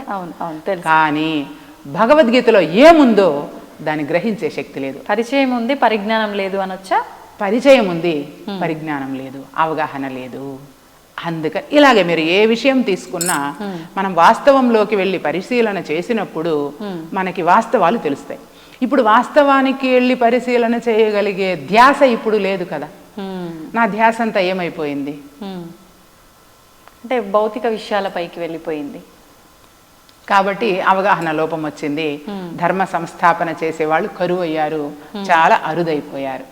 ఓకే మీరు చెప్పినంత విన్న తర్వాత అనిపించింది అంటే మతాలు, ఈ కులాలు అనేది అసలు లేనే లేవు, మనకి మనం సృష్టించుకున్నవి మాత్రమే. ఇది అంటే ఈ వ్యవహారం చేసిన వాళ్ళని ఈ రకంగా అని ఎవరికి వాళ్ళు డిసైడ్ చేసింది, అంతవరకు బాగానే ఉంది. అది కాస్త ఇప్పుడు కులాలు మతాలు అని కొట్టుకుని చచ్చేదాకా పోయింది. అంటే ఒకటి కాదు, ఒకదాన్ని తీసుకుంటే ఒక కులాన్నో ఒక మతాన్నో దాంట్లో మళ్ళీ వర్గాలు, ఇలా అంతా కూడా వెళ్ళిపోతుంది ప్రస్తుత సమాజంలో. మరి ఇవన్నీ ఎందుకంటారు? అంటే అమ్మ ఇప్పుడు మనము నేను డిగ్రీ కాలేజీలో పనిచేస్తూ ఉన్నాను, ప్రభుత్వ డిగ్రీ కళాశాల నగరి. ఇప్పుడు మా కళాశాలలో బీకామ్ ఒక గ్రూప్ ఉంది, అట్లాగే బిఏ ఒక గ్రూప్ ఉంది, బిఎస్సి ఒక గ్రూప్ ఉంది. ఇప్పుడు మా కాలేజీకి వస్తే మేము ఈ గ్రూప్స్ ఉన్నాయని చెబుతాము. వీళ్ళందరూ బిఎస్సి విద్యార్థులు, వీళ్ళందరూ బీకామ్ విద్యార్థులు, వీళ్ళందరూ బిఏ విద్యార్థులు అని చెప్పుకుంటాం కదా. ఇది ఒక మతం అన్నమాట, ఒక సమూహము. అట్లా ఒక్కొక్క సమూహము కలిసి నా కులం ఇది, నా మతం ఇది, నా పద్ధతి ఇది అని అంతా ఏర్పాటు చేసుకున్నది ఎవరికి వారే కానీ ఇదంతా కూడా స్వయం సృష్టే కానీ భగవంతుని సృష్టి కాదు. భగవంతుని సృష్టిలో అందరూ సమానమే. భగవంతుని సృష్టే కాదు, ఎవరికి వారు సృష్టించుకున్నది అని మీరు అన్నారు. అంటే భగవంతుడి ఆజ్ఞ లేనిదే, ఇప్పుడు అంటూ ఉంటారు శివుడాజ్ఞ లేనిదే చీమైనా కుట్టదు అని. అంటే ఆయన ఆజ్ఞ లేనిదే, ఆయన కన్నుసన్నల్లో జరగనిదే ఇదంతా మనకు మనం ఆడించుకునే ఆట ఎలా అవుతుందంటారమ్మా? ఖచ్చితంగా ఇది మనకు ఆడించుకునే ఆటే. నకర్తృత్వం నకర్మాణి లోకస్య సృజతి ప్రభు నకర్మఫల సంయోగం స్వభావస్తు ప్రవర్తతే. అంటే మానవుల యొక్క పుణ్య పాపాలకు కానీ, వాళ్ళ యొక్క చేష్టలకు కానీ, వాళ్ళు చేస్తున్న ఏ పనికి కానీ నాకు సంబంధం లేదు. అజ్ఞానపు మనుషులు మోహవశం వల్ల నేను చేస్తున్నానని వాళ్ళు భ్రమ చెందుతున్నారు అని భగవద్గీతలోనే ఉంది. మీరు ఏ ప్రశ్న వేసినా ప్రతి ప్రశ్నకు సమాధానం భగవద్గీత, ప్రతి సమస్యకు పరిష్కారం భగవద్గీత. కాబట్టి ఇవంతా కూడా కల్పన. అసలు ఈ సృష్టి ఒక కల్పం కదమ్మా, కల్పితం కదా. మనము సిమెంటు, ఇసుక, గులక కలిపి ఒక కాంక్రీట్ని తయారు చేసి నీకు కావలసిన షేపులో నువ్వు గోడ కట్టుకుంటూ ఉన్నట్లుగా నీకు అనిపించినటువంటి భావనతో నువ్వు కల్పన చేసుకుంటూ ఉన్నావు. అయితే అదే నువ్వు సద్గురు మార్గంలో, ధర్మ మార్గంలో ఉన్నావనుకో, నీకు అటువంటి కల్పనలు రావు. ఎట్లా అంటే ఇప్పుడు నువ్వు ఇక్కడ ఇది మాట్లాడుతూ ఉన్నారు, ఇప్పుడు మీరు నిద్రపోయి కలగంటూ ఉన్నటువంటి సందర్భాన్ని ఊహించుకోండి. కలలోని మిమ్మల్ని సింహం తరుముకుంటూ వచ్చింది, పులి తరుముకుంటూ వచ్చింది, అలా ఎన్నో అనుభవాలు కలిగినాయి. కళ్ళు తెరిచాక ఏమనిపించింది? కలే కదా, ఇదంతా నిజం కాదు కదా. అట్లాగే ఇక్కడ నుంచి కూడా ఈ బాహ్య చూపు, బాహ్య ప్రపంచాన్ని చూసే శక్తిని కోల్పోయిన తర్వాత ఆ సినిమా స్టార్ట్ అవుతుంది. అక్కడ స్టార్ట్ అవుతుంది. అప్పుడు నీకు అనిపిస్తుంది ఏంటిదబ్బా ఇది అనేటటువంటి భావన అనిపిస్తుంది. అంటే అప్పుడు మళ్ళా నువ్వు మేల్కుంటావు అనమాట. ఇది జస్ట్ ఉదాహరణకి. ఇప్పుడు మీరు ఎలా గ్రహించారు? భగవంతుని తత్వం ఇది అని నువ్వు గ్రహిస్తే అప్పుడు నువ్వు మేల్కుంటావు. మరి నువ్వు మేలుకున్నప్పుడు అప్పుడు నీకు విషయము వాస్తవం ఏదో తెలుస్తుంది. ఓకే, ఇది అబద్ధము, ఇది మనము భ్రమ చెందాము. ఎట్లాగా అంటే ఇక్కడేదో తాడు కనిపించింది, పెద్దలందరూ చెప్తూ ఉంటారు ఈ ఉదాహరణ. తాడు ఉంది అక్కడ, కానీ దాని తాడుగా నువ్వు చూడలా, అమ్మో పాము అనుకుంటావు. కానీ ఎవరో వచ్చి నీకు ఇది తాడు కాదు, ఇది పాము కాదు నాన్న, తాడేను, అరే అవునా అని గ్రహించడం. అట్లాగా ఒక గురువు, గురువు అంటే రూపం కాదు, మరి జ్ఞానము, జ్ఞానము ఉన్నటువంటి జ్ఞాని. కానీ అంటే ఎలా ఎంచుకోవచ్చు అంటారు? అతనికి మనకే జ్ఞానం లేనప్పుడు ఒక జ్ఞానం ఉన్న వ్యక్తిని మనం ఎలా తీసుకోగలుగుతాము? ఎలా గ్రహించగలుగుతాము పలానా గురువు అంటే? మనకు స్కాంద పురాణం ఒకటి ఉంది. దాంట్లో అష్టాదశ పురాణాలలో స్కాంద పురాణం ఒకటి. అందులో ఉమామహేశ్వర సంవాదం అని ఒక ఘట్టం ఉంది. ఆ ఉమామహేశ్వర సంవాదంలో 351 శ్లోకాలు ఉన్నాయి. ఆ 351 శ్లోకాలు ఏమి చెప్తాయి అంటే, అసలు గురువు పార్వతీదేవి అడుగుతుంది, జనులందరూ కూడా ఇచ్ఛాద్వేష సముత్థేన ద్వంద్వమోహేన భారత సర్వభూతాని సమ్మోహం సర్గేయాంతి పరంతప. ఇది భగవద్గీతలో ఉన్న శ్లోకం. మీరు ఇంకొక విషయం ఏంటంటే, ఏ గ్రంథమన్నా తీసుకోండి, పదాలు వేరుగా ఉంటాయి, శ్లోకాలు వేరే తీరులో ఉన్నట్టు ఉంటాయి, కానీ ఆంతర్యంగా నిగూఢంగా దాగి ఉన్నటువంటి సత్యం ఒకటే, సారం ఒకటే. అది మీకు ఇప్పుడే నేను ప్రూవ్ చేస్తాను. అయితే ఆ గురుగీతలో చెప్పు ఉన్న విషయం ఏంటంటే, పార్వతీదేవి అడిగిన సందర్భంలో జనాలు, మనుషులందరూ కూడా ఎందుకు ఇలా భ్రాంతితో ఉన్నారు కదా, వాళ్ళ వాస్తవాన్ని వాళ్ళు గ్రహించలేకపోతున్నారే, ఈగ ఇల్లలుక్కుంటూ తన పేరు మర్చిపోయినట్లుగా తెలుసుకోలేకుండా ఉన్నారు కదా, ఏం చేయాలంటే వాళ్ళు పరమ గురువుని పట్టుకోవాలి, పరమగురు మార్గంలో నడవాలి అని చెప్తారు. మరి మానవులకు తెలియదు కదా, కనిపించిన ప్రతి ఒక్కరిని గురువుగా అని అనుకుంటారు కదా. గురువు అంటే జ్ఞానము. ఎట్లా మీకు ఇది మీరు ప్రూవ్ చేసుకోవాలి అంటే, మీకు ఎట్లా రూఢి అవుతుంది అంటే, అజ్ఞాన తిమిరాంధస్య, మీకు అందరికీ తెలిసిన శ్లోకం, జ్ఞానాంజన శలాకయ కదా. అజ్ఞానము అనేటటువంటి చీకటి ఎవరి చేత పోతుంది? జ్ఞానాంజన శలాకయ, జ్ఞానము వల్ల పోతుంది. కాబట్టి అటువంటి జ్ఞానాన్ని అందించగలిగిన వాళ్ళు. నువ్వు ఇప్పుడు ఎలిమెంటరీ విద్యలో విద్య నేర్పిస్తారు, వాళ్ళని సూచక గురువు అని అంటారు. అట్లాగా ఇది మీకు తెలిసే ఉండవచ్చు. మరి సూచక గురువు దగ్గర ఏమి నేర్చుకున్నాము? ఎలిమెంటరీ విద్య నేర్చుకున్నాం. వాచక గురువు టెక్స్టును చదివి, కథలు, పురాణాలు, కథలన్నీ చదివి చెబుతారు, వాళ్ళు వాచక గురువులు. సోహమని, ఏకాక్షరి, ఓం అనే ఏకాక్షరము, సోహం అనే ద్విత్వాక్షరము, పంచాక్షరము, ద్వాదశాక్షరి, ఈ విధంగా మంత్రాలు ఇస్తూ ఉంటారు. వాళ్ళను బోధక గురువు అంటారు. మరి ఆ తర్వాత నిషిద్ధ గురువు. ఎవరిని నిషిద్ధ గురువుగా చెప్పచ్చు? మంత్రాలు, యంత్రాలు, తంత్రాలు ఏవో చేస్తూ ఉంటారు. వీళ్ళందరినీ నిషిద్ధ గురువుగా చెప్పచ్చు. ఈ విభజన మీకు తెలిసిపోయింది అనుకోండి. తర్వాత 5వది విహిత గురువు. విహిత గురువు అంటే భగవద్గీత చదువుకుంటే మంచిది, బ్రహ్మపదం భగవద్గీత ఆధ్యాత్మిక క్షేత్రంలో భగవద్గీత నేర్పిస్తూ ఉన్నారంట, అందులోని మూలాల్లోకి వెళ్ళి అని ఎవరైనా చెప్తారు. అలా చెప్పి దారి చూపించే వాళ్ళు విహిత గురువులు అన్నమాట. విహిత గురువు. ఆ తర్వాత బ్రహ్మజ్ఞాన గురువు. అంతా ఒకటే అంతా అని చెప్తారు బ్రహ్మజ్ఞాన గురువులు. ఎట్లాగా ఒకటే అంతా అంటే చతుర్వేద గురువు గారు చెప్పారు చూడండి, చీమకు అంతా ఒకటే అంతా వేదాల సారం ఇదే అని చెప్పి పంపించేశారు కదా అని చెబుతారు. కానీ పరమ గురువు ఏమి చేస్తారు అంటే, ఇప్పటి వరకు మనం చర్చించాం కదా, అమ్మా నువ్వు భౌతిక దేహం అంటే ఈ దేహము ఈ విధమైనటువంటి లక్షణాలను కలిగి ఉంటుంది, దానికి ఇదమిద్దం అనేటటువంటి శాశ్వతత్వం లేదు. పోనీ ఒక క్షణానికైనా నువ్వు గ్యారెంటీ ఇస్తావా అంటే, నువ్వు ఫ్రిడ్జ్ కొన్నామనుకో, వాషింగ్ మిషన్ కొన్నామనుకోండి, ఒక వారంటీ కార్డు ఇస్తారు. ఇప్పుడు మన దేహానికి వారంటీ కార్డు ఇవ్వగలమా? లేదు కదా.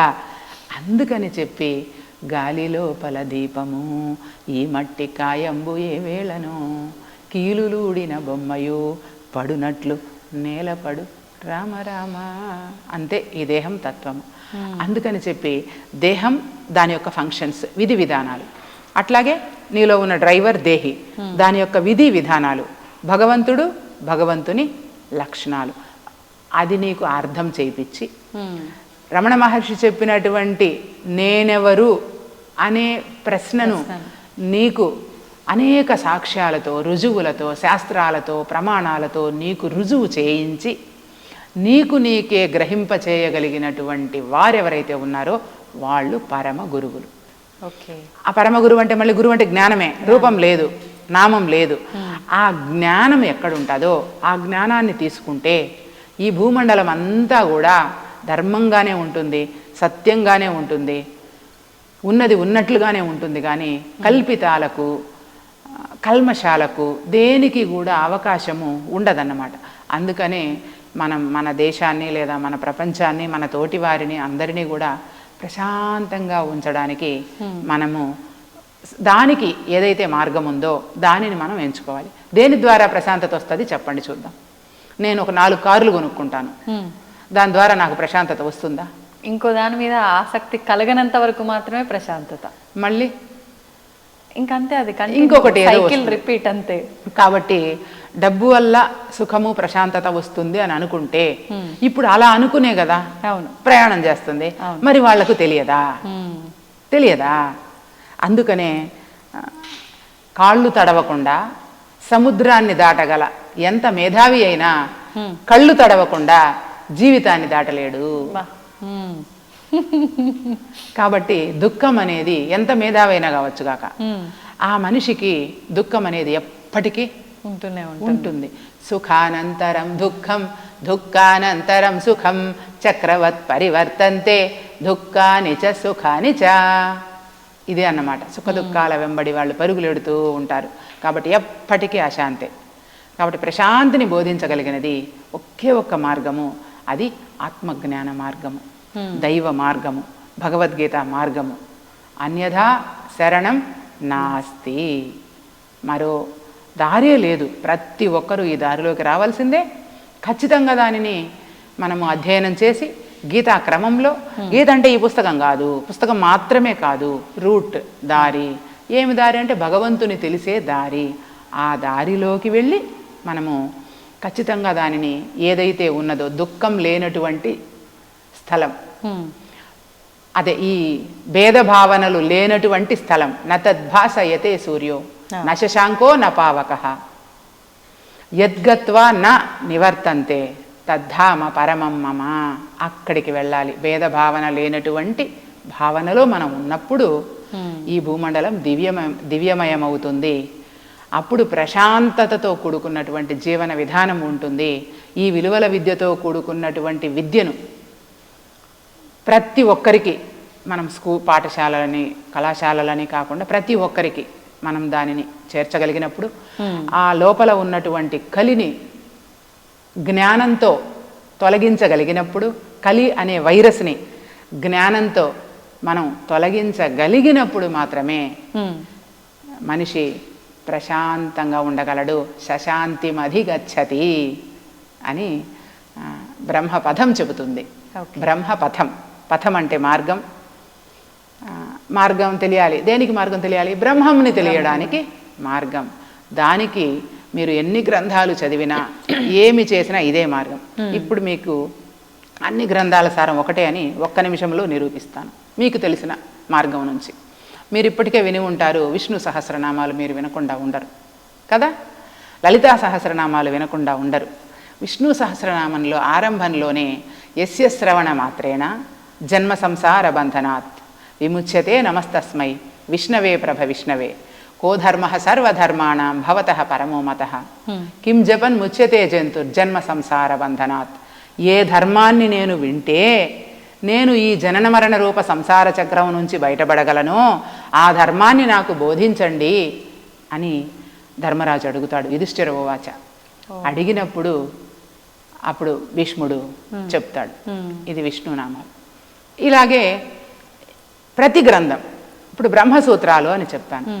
బ్రహ్మసూత్రాలు 555 సూత్రాలు ఉన్నాయి. జన్మాద్యస్య యతః, జన్మ దేని నుంచి కలిగిందో నాకు అర్థం కావడం లేదు గురుదేవా అని ఆలోచనలో పడినప్పుడు ఆ గ్రంథం ప్రారంభమవుతుంది. ఓకే కదా, అంటే అధాతో బ్రహ్మ జిజ్ఞాస అనేది మొదటి సూత్రం, జన్మాద్యస్య యతః అనేది రెండవ సూత్రం. ఈ రెండు సూత్రాలలో కలుపుకుంటే ఇప్పుడు నేను బ్రహ్మత్వ విచారణ చేస్తూ ఉన్నాను, అసలు నేను ఎక్కడి నుంచి వచ్చాను, చీమ అనుకున్నది అదేనా? అవును. ఇక్కడ బ్రహ్మసూత్రాలు ప్రారంభమైనది ఇక్కడేనా? విష్ణు సహస్రనామాలు ప్రారంభమైనది అక్కడేనా? అక్కడే కదా. ఇప్పుడు భగవద్గీత, ధర్మక్షేత్రే కురుక్షేత్రే సమవేతాయుత్సవ మామక పాండవాశ్చైవ కిమకుర్వత సంజయ. ధర్మక్షేత్రం అంటే ఈ ధార్మిక శరీరం, కురుక్షేత్రం అంటే మీకు ఇందాక చెప్పానే కలి అతను. మరి అయితే నువ్వు ఈ ధర్మ సంస్థాపన కోసం వచ్చిన ధార్మిక శరీరంలో ఉన్నావు కదా, మరి ఏం చేసావు ఇక్కడికి వచ్చి, ఎవరు నువ్వు తెలుసుకున్నావా అని ప్రశ్నిస్తుంది. మీరు భాగవతం ఆరంభంలోకి వెళ్ళినా ఇలాగే ఉంటుంది.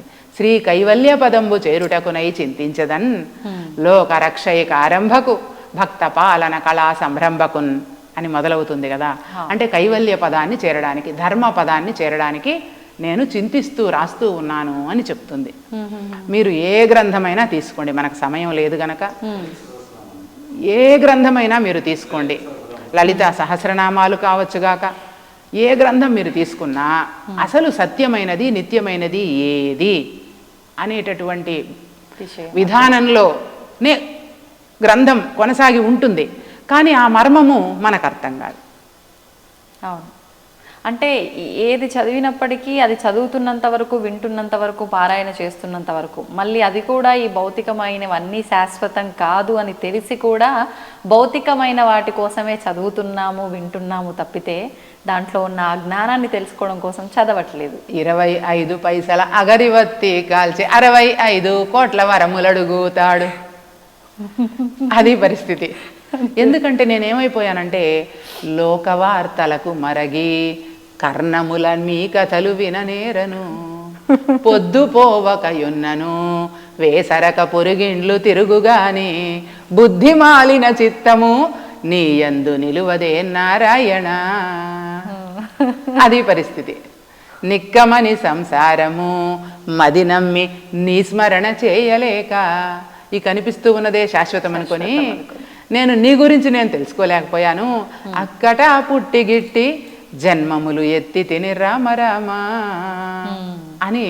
అది ఎప్పుడు చెందుతుంది? దేహము ఇది పోయిన తర్వాత. ఎప్పుడు ఇది పోతుంది? కన్నులును కానలేక వీనులును మున్ను వలె వినగరాక తన్నుదా నెరుగలేక మేనెల్ల తడబడుచు రామ రామ.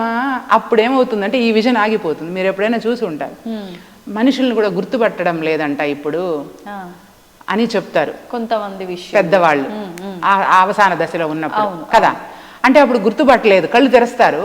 మనం వెళ్ళి నిలబడ్డామంటే అవ్వా నేను ఎవరో చెప్పవ్వా, నేను మనవరాలు వచ్చాను చూడవ్వా, కూతురు వచ్చాను చూడమ్మా అని అన్నప్పుడు కళ్ళు తెరుచుకొనే ఉంటుంది అమ్మ అవ్వ. అవును. కానీ చూడగలుగుతుందా? చూస్తారు కానీ గుర్తుపట్టలేరు. అంటే అప్పుడు ఏమైంది? అప్పుడు ఇప్పుడు నేను చెప్పినవన్నీ అది తలపోస్తుంది అన్నమాట. ఇన్ని రోజులు నేను ఇలా ఉండిపోయాను, నిన్ను నేను తెలియలేకపోయాను, కాబట్టి నాకేంటి దారి, నా పరిస్థితి ఏమిటి అని ఆ కలి ఏదైతే ఉందో ప్రపంచాన్ని ఇబ్బంది పెట్టిందో అది తిరిగి అదే బాధపడుతుంది. ఇది విడిచిపోయిన తర్వాత ఇది విడిచిపోతుంది కదా. ఏ విధంగా విడిచిపోతుంది? ప్రకృతి సహజ సిద్ధంగా దాని ధర్మం ప్రకారం అది విడిచేస్తుంది. అది విడిచిన తర్వాత దేహం ఉన్నంత వరకు ఏం జరిగింది? దేహం ఉన్న వరకు మొహసాగరమందు మునుగుచుందురు శుద్ధ మూఢజనులు, సలలిత ఐశ్వర్యములు శాశ్వతం బనుకొని షడ్భ్రమలను మానజాలరవరు, సర్వకాలము మాయ సంసార బద్ధులై గురుని కారుణ్యంబు కోరుకొనరు, మత్తులైనట్టి దుర్జాతి మనుజులెల్లా. ఏ మత్తులో ఉన్నారు? అజ్ఞానపు మత్తులు. మత్తులైనట్టి దుర్జాతి మనుజులెల్లా నిన్ను కనలేరు మొదటికే నీరజాక్ష. అంటే ఆ నిన్ను ఎవరిని? భగవంతుడిని నేను తెలియలేకపోయాను. ఏం చేశాను? అప్పుడు పుట్టాను, ఇది నాది అది నాది అనుకుంటూ కాలం గడిపేశాను అనేటటువంటిది భావన చేస్తూ ఉంటుంది. మనసు చావదు, బుద్ధి చావదు, ఏది చావదు, వస్త్రం మాత్రం ఊడిపోతుంది. అది తిరిగి మరో వస్త్రాన్ని ధరిస్తుంది. దాన్ని భగవంతుడు అని ప్రజలందరూ భావన చేసి ఆధ్యాత్మికతను అర్థం చేసుకోలేకుండా ఉన్నారు. అందుకే వివేకానంద చెబుతాడు, రెండు అవ్యక్తాల మధ్యలో ఉన్నటువంటి తేడాను గ్రహించడమే ఆధ్యాత్మికత అని చెప్తాడు. భగవంతుడు అవ్యక్తము, కలిపురుషుడు కూడా నీకు అవ్యక్తం కదా. అంటే నీ కంటికి కనిపించడు. ఎవరికి? భౌతిక చక్షువులకు కనిపించడు కనుక. కానీ ఇప్పుడు సిగ్నల్స్ ఉన్నాయి, ఎయిర్టెల్ సిగ్నల్స్ ఉన్నాయి, బిఎస్ఎన్ఎల్ సిగ్నల్స్ ఉన్నాయి, ఎన్నో సిగ్నల్స్ ఇక్కడ ఉన్నాయి. ఈ కళ్ళకు కనిపించలేదు కదా. అది ఎవరికి కనిపిస్తుంది? జ్ఞాననేత్రం ఉన్నప్పుడు అది గ్రహించగలుగుతుంది. నువ్వు భూతద్దం పెట్టావంటే కొన్ని దాని పరిధిలో అందుకోగలిగినవన్నీ అలాగా అందుకుంటుంది అనమాట. అట్లాగా ఓవరాల్గా ఏంటంటే ఒక సెల్ ఫోన్ గురించి మనిషికి తెలుసు ఎట్లా ఆపరేట్ చేయాలి అని. ఒక వస్తువును, గెరిటెను మనం కూర వేసుకోవడానికి వాడుకుంటామని తెలుసు. అట్లాగా ప్రతి వస్తువు మీద, ప్రపంచంలో మన కంటికి కనిపిస్తూ ఉన్న ప్రతి వస్తువు మీద ప్రత్యక్షంగానూ పరోక్షంగానూ ఒక అవగాహన మనిషికి ఉంటుంది. కానీ నిరంతరం తాను మోస్తూ ఉన్నటువంటి ఈ దేహాన్ని గురించి కానీ, నిరంతరం అది గమనిస్తూ ఉండేటటువంటి తన గురించి తాను కానీ మనిషికి తెలియదు. తన్ను తానెరుగలేక మేనెల్ల తడబడుచు రామ రామ. కాబట్టి తనను తాను తెలియలేకుండా ఉంది కనుక ఈ సమస్య. కాబట్టి ప్రపంచంలో ఉండే సమస్త సమస్యలకు ఒకటే పరిష్కారం, అది తనను తాను తెలియడం, తనను తాను చేరడం. అంతకు మించి మరొకటి పరిష్కారం కాదు. ఆ మందుకి, ఆ వైరస్కి ఈ మందు వేయాలి. అది ఆధ్యాత్మిక మార్గమేనా, ధ్యాన మార్గం కూడా ఉపయోగపడుతుందా? ధ్యానము అంటే ఇప్పుడు వేమన చెప్తాడు, ఆసనములు పన్ని అండంబు బిగించి వడలు విరుచుకొనిడి యోగులెల్లా. ఆసనములు పన్ని అండంబు బిగించి వడలు విరుచుకొనిడి యోగులెల్లా జట్టి సాము కన్నా చింతాకు తక్కువ. జట్టి సాము అంటే సాము గరిడీలు, కుస్తీలు చేసేవాళ్ళు. అనేక రకాల ఆసనాలు వేసి, అంటే ఆసనాలు శరీర ఆరోగ్యానికి, ఆహారం శరీర ఆరోగ్యానికి కదా. అలాగా ఆసనాలు మన భౌతిక శరీరం ఫిట్గా ఉండడానికి, మన భౌతిక శరీర సంరక్షణకు యోగా ఆసనాలు అదైని వేస్తారు.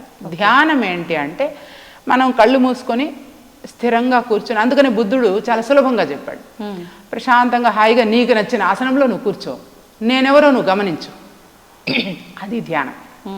అట్లా కాకుండా నేను వివిధ పద్ధతులలో శాంభవి, షణ్ముఖి, ప్రాణాయామ, నానా రకాల పేర్లు అయితే పెట్టుకుంటారు. కానీ ఏ పేరు పెట్టుకున్నా ధ్యానం అనే శబ్దానికి అర్థం మాత్రము ధి ప్లస్ యానం, ధ్యానం. బుద్ధితో కూడుకున్నటువంటి ప్రయాణమే ధ్యానం. అయితే ఇప్పుడు ధ్యానం చేసేది ఎవరంటారు? ఇప్పటి వరకు మీరు ఇవన్నీ విన్నారు కదా. మీ అనుభవ జ్ఞానం చెప్పండి. ధ్యానం చేసేది కలిపురుషుడా మీ వీడ భౌతిక శరీరమా? నేనేమి చెప్పలేను. అంతేనా? అదొక రకమైన కన్ఫ్యూజన్ ఎంత క్లారిటీ ఇచ్చినా. కాబట్టి శరీరము కాదు, ధ్యానానికి శరీరంతో సంబంధము లేదు.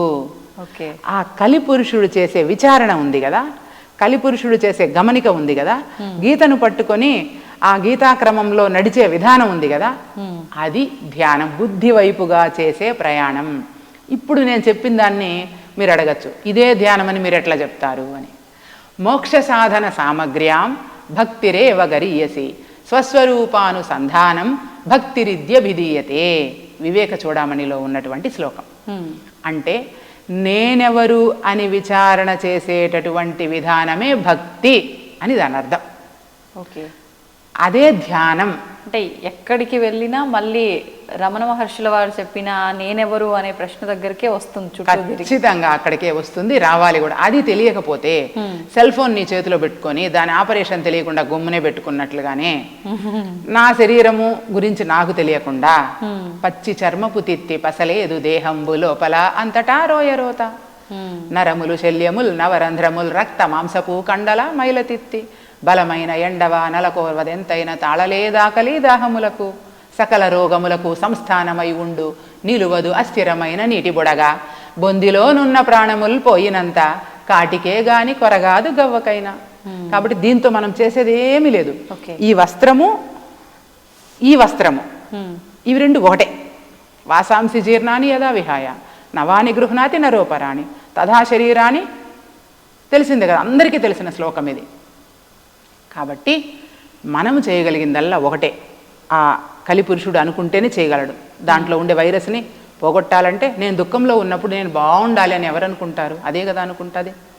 కాబట్టి ధ్యానము చేస్తున్నది అది అని గ్రహించి ఆ యొక్క పునాదితో గనక ధ్యాన సాధన చేస్తే, అంటే జ్ఞానార్జనకై ధ్యాన సాధనను కొనసాగించినప్పుడు వాళ్ళ యొక్క జీవితం అనేది, జీవన విధానం అనేది జీవంతో కూడుకున్నటువంటి జీవన విధానం కనుక చాలా అద్భుతంగా, చాలా ప్రశాంతంగా, చాలా నెమ్మదిగా, ఎటువంటి ఆరాట పోరాటాలు లేకుండా, ఎటువంటి అల్లలాడే విధానం లేకుండా ప్రశాంతమైనటువంటి జీవనం అనేది కొనసాగాలి అంటే నేనెవరో నన్ను నేను ఖచ్చితంగా తెలుసుకొని తీరాలి. సంతోషమ్మా, చాలా చక్కటి వివరణ. మనం మొదలుపెట్టిన దగ్గర నుంచి చివరి వరకు కూడా నేనెవరు అనే దానిపైనే మన ఇంటర్వ్యూ అంతా కొనసాగింది. అంటే దీన్ని బట్టే మనం అర్థం చేసుకోవాలి, మనం ఎంత మాట్లాడుకున్నా కూడా ఫస్ట్ మనం తెలుసుకోవాల్సిన సమాధానం ఒక్కటే. సమాధానం దొరకాలి అంటే ఫస్ట్ మనకు మనం ప్రశ్న వేసుకోవాలనేది మాత్రం క్లియర్గా అర్థమవుతుంది. అంతే విధంగా మీరు కూడా చాలా చక్కటి వివరణ ఇచ్చారు. ధన్యవాదాలమ్మా.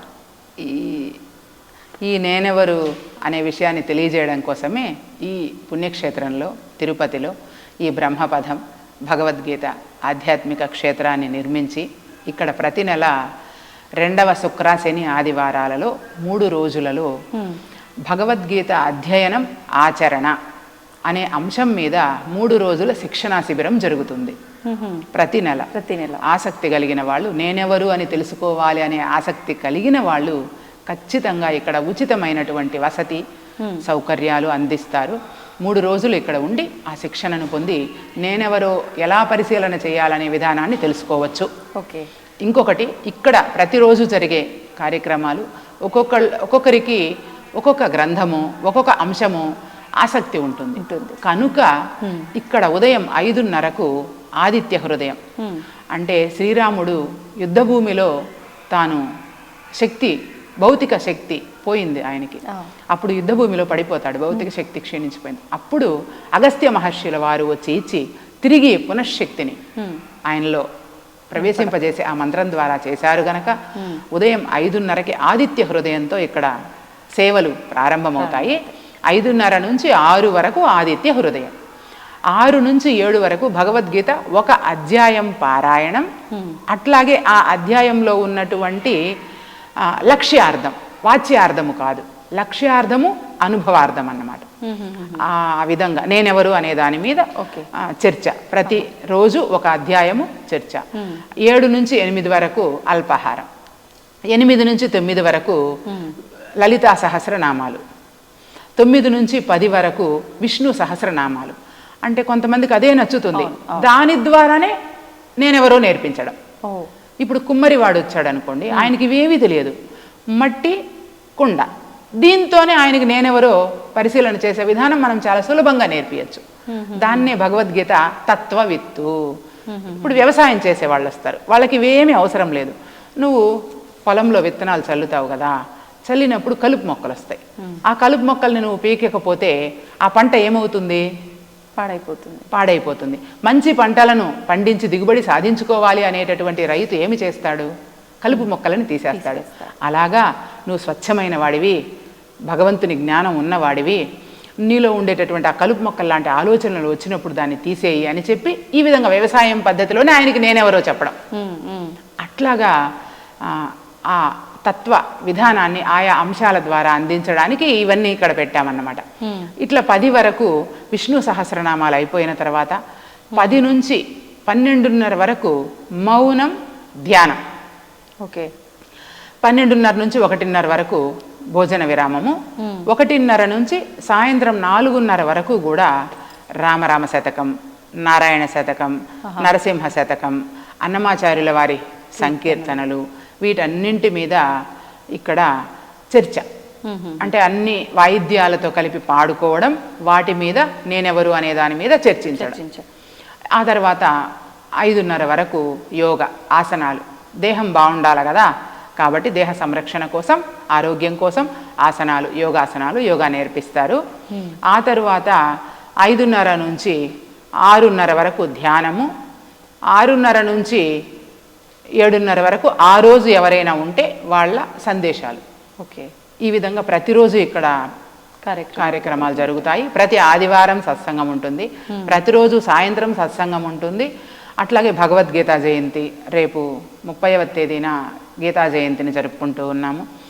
శివరాత్రి ఉత్సవాలు, ప్రత్యేక సందర్భాలలో, ప్రత్యేక పండుగలలో ప్రత్యేకమైనటువంటి ఉత్సవాలు, ఇవన్నీ ఇక్కడ ఏర్పాటు చేయడానికి కారణం కేవలం నేనెవరు అని వాళ్లకు దర్శింప చేయటానికి, తెలియచేయటానికి మాత్రమే. కాబట్టి ఇన్ని విషయాల మీద ఇంతసేపు చర్చించినటువంటి మీకు ప్రత్యేక ప్రణామాంజలి. ధన్యవాదాలు మా, ధన్యవాదాలు. And for more videos, Please subscribe to iDream. Please subscribe to iDream. Please subscribe iDream. And please subscribe to iDream. For more videos, subscribe to iDream. please like, share and subscribe to the channel. Congratulations, iDream. Subscribe to iDream. Subscribe to iDream. So subscribe to iDream Media. iDream ki iDream team andarki huge congratulations. Please subscribe iDream Media. Please subscribe to iDream. Subscribe iDream. Please subscribe to iDream. iDream అంటే నా కళల ఛానల్ను subscribe చేసుకున్న నోరు తిరుగుతలేదు, మీరైతే గంట గుర్తు కొట్టండి. For more such videos, please subscribe to iDream. Subscribe to iDream. Please subscribe to iDream. Please subscribe iDream Media. Please do subscribe to iDream. Please subscribe to iDream Media. For best entertainment and information, please subscribe iDream. And don't forget to subscribe to iDream.